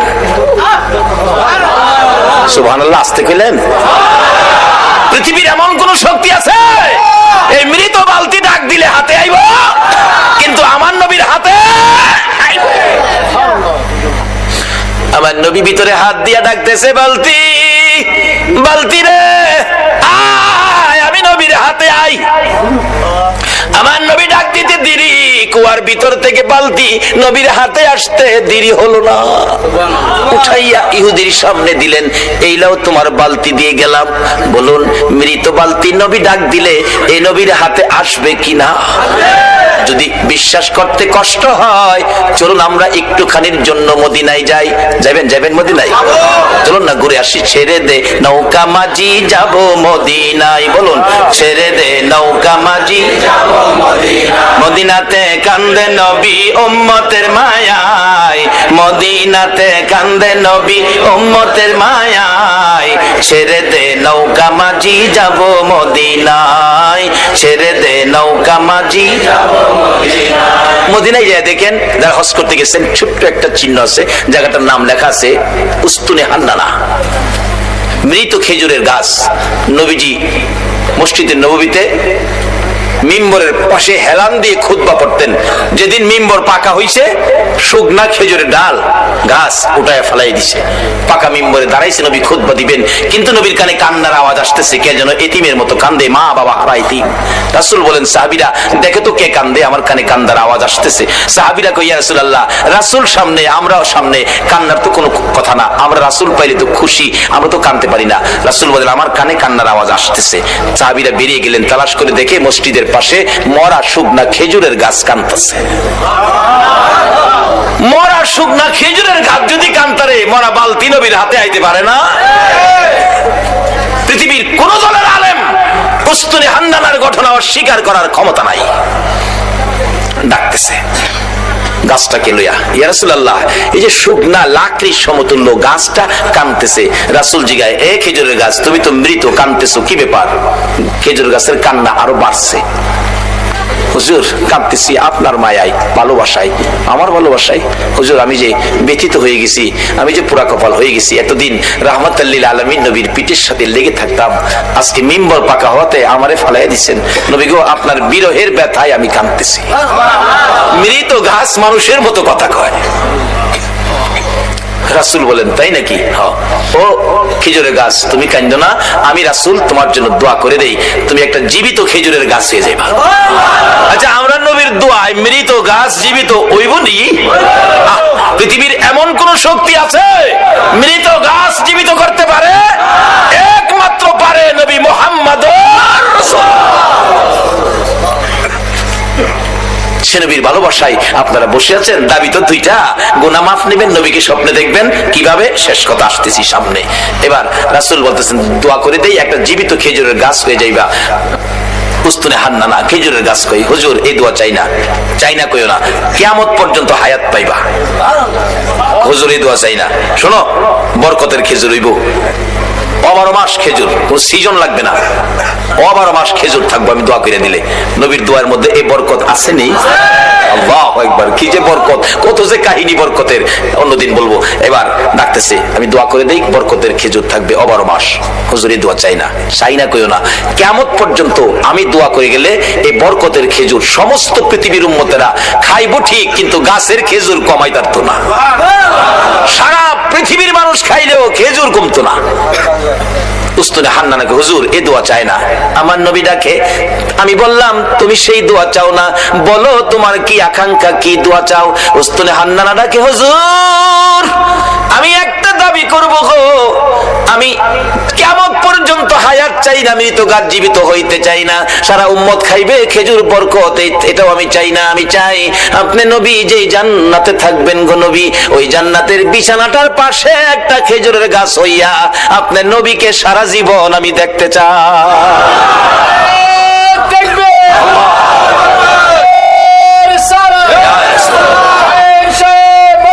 জিন্দাবাদ, জিন্দাবাদ, জিন্দাবাদ, মাশাআল্লাহ, মাশাআল্লাহ, মাশাআল্লাহ, মাশাআল্লাহ, আল্লাহ কবুল করো, সকালে বলুন আমিন। আমার নবী ডাকছে, ও সাহাবীরা, এই উস্তুনে হান্নানাকে মানুষের মতো কবর দিয়ে দাও, দাফন করে দাও। যেখানে দাফন করা হয়েছে এখানে চিহ্নিত আছে উস্তুনে হান্নানা, নবীর ভালোবাসার মরা গাছ। এখানে 2 রাকাত নামাজ পড়লে নবীর ভালোবাসার মরা গাছের কাছে আল্লাহ পাক তার গুনাহ মাফ করে দেয়। মরা গাছের নিচে যদি 2 রাকাত নামাজ পড়লে গুনাহ মাফ দেয়, আর নবীর ভালোবাসা লইয়া সরাসরি যদি 2 রাকাত নামাজ পড়ি, আল্লাহ কি আমরারে মাফ দিবে না? মাফের জন্য নামাজটা অনেক উপকার করে, কিন্তু নামাজে তো আমরা যাই না। আসুন শেষ দিকে চলে যাচ্ছি। দয়ার নবী, মায়ার নবী, উম্মতের দরদি নবী, উম্মতের ব্যথায় ব্যতীত নবী, সেজদায় পড়ে আছে নবী, মাথা উঠায় না। হাসাইন হুসাইন 2 ভাই মিলে ডাকতেছে, নানা গো আমরা 2 ভাইরে কেমনে বুইলা গেলা গো নানা, যে 2 ভাইয়ের জন্য নবীর কত মায়া ছিলেন। ইহুদি ডাকতেছে, হুজুর বালতি উঠাইলেন আপনি, কে আপনি, পরিচয় কি? কুয়ার ভিতর থেকে বালতি হাতে ডাক দিলে আপনার হাতে আসে। আমার নবী বলে, এরে ইহুদি, বালতি বুঝা রাখ, আমার নাতিরা কান্দে, আমি দেরি করতে পারি না।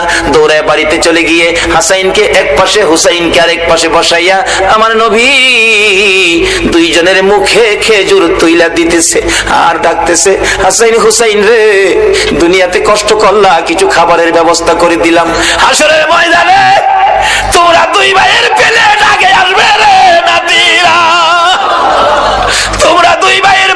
আশেপাশে সবাই খাবার পাবে, তোমাদের প্লেটের আগে আমার আল্লাহ কাউরে খাবার দিবে না। কষ্ট করো নাতিদয়, কষ্ট করো, আমি রাসূল তো তোমাদের পক্ষে আছি।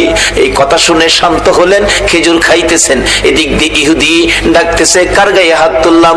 যিনি কুয়ার ভিতরে হাত দিলে মৃত বালতি হাতে আসে, আখিরি নবী ছাড়া কেউ হবে না। ভুল করেছি, অন্যায় করেছি, কার সাথে বেয়াদবি করলাম? নিজের হাত নিজে কূপ দিয়া কাইটা ফেলাইছে। কার সাথে বেয়াদবি করছস? বেহুশ। পতিকেরা যাচ্ছে, কুয়ার থেকে পানি উঠাইয়া মাথায় পানি দিলে জ্ঞান ফিরছে। কি হলো তোমার? হাত কাটা কেন? কে কাটছে?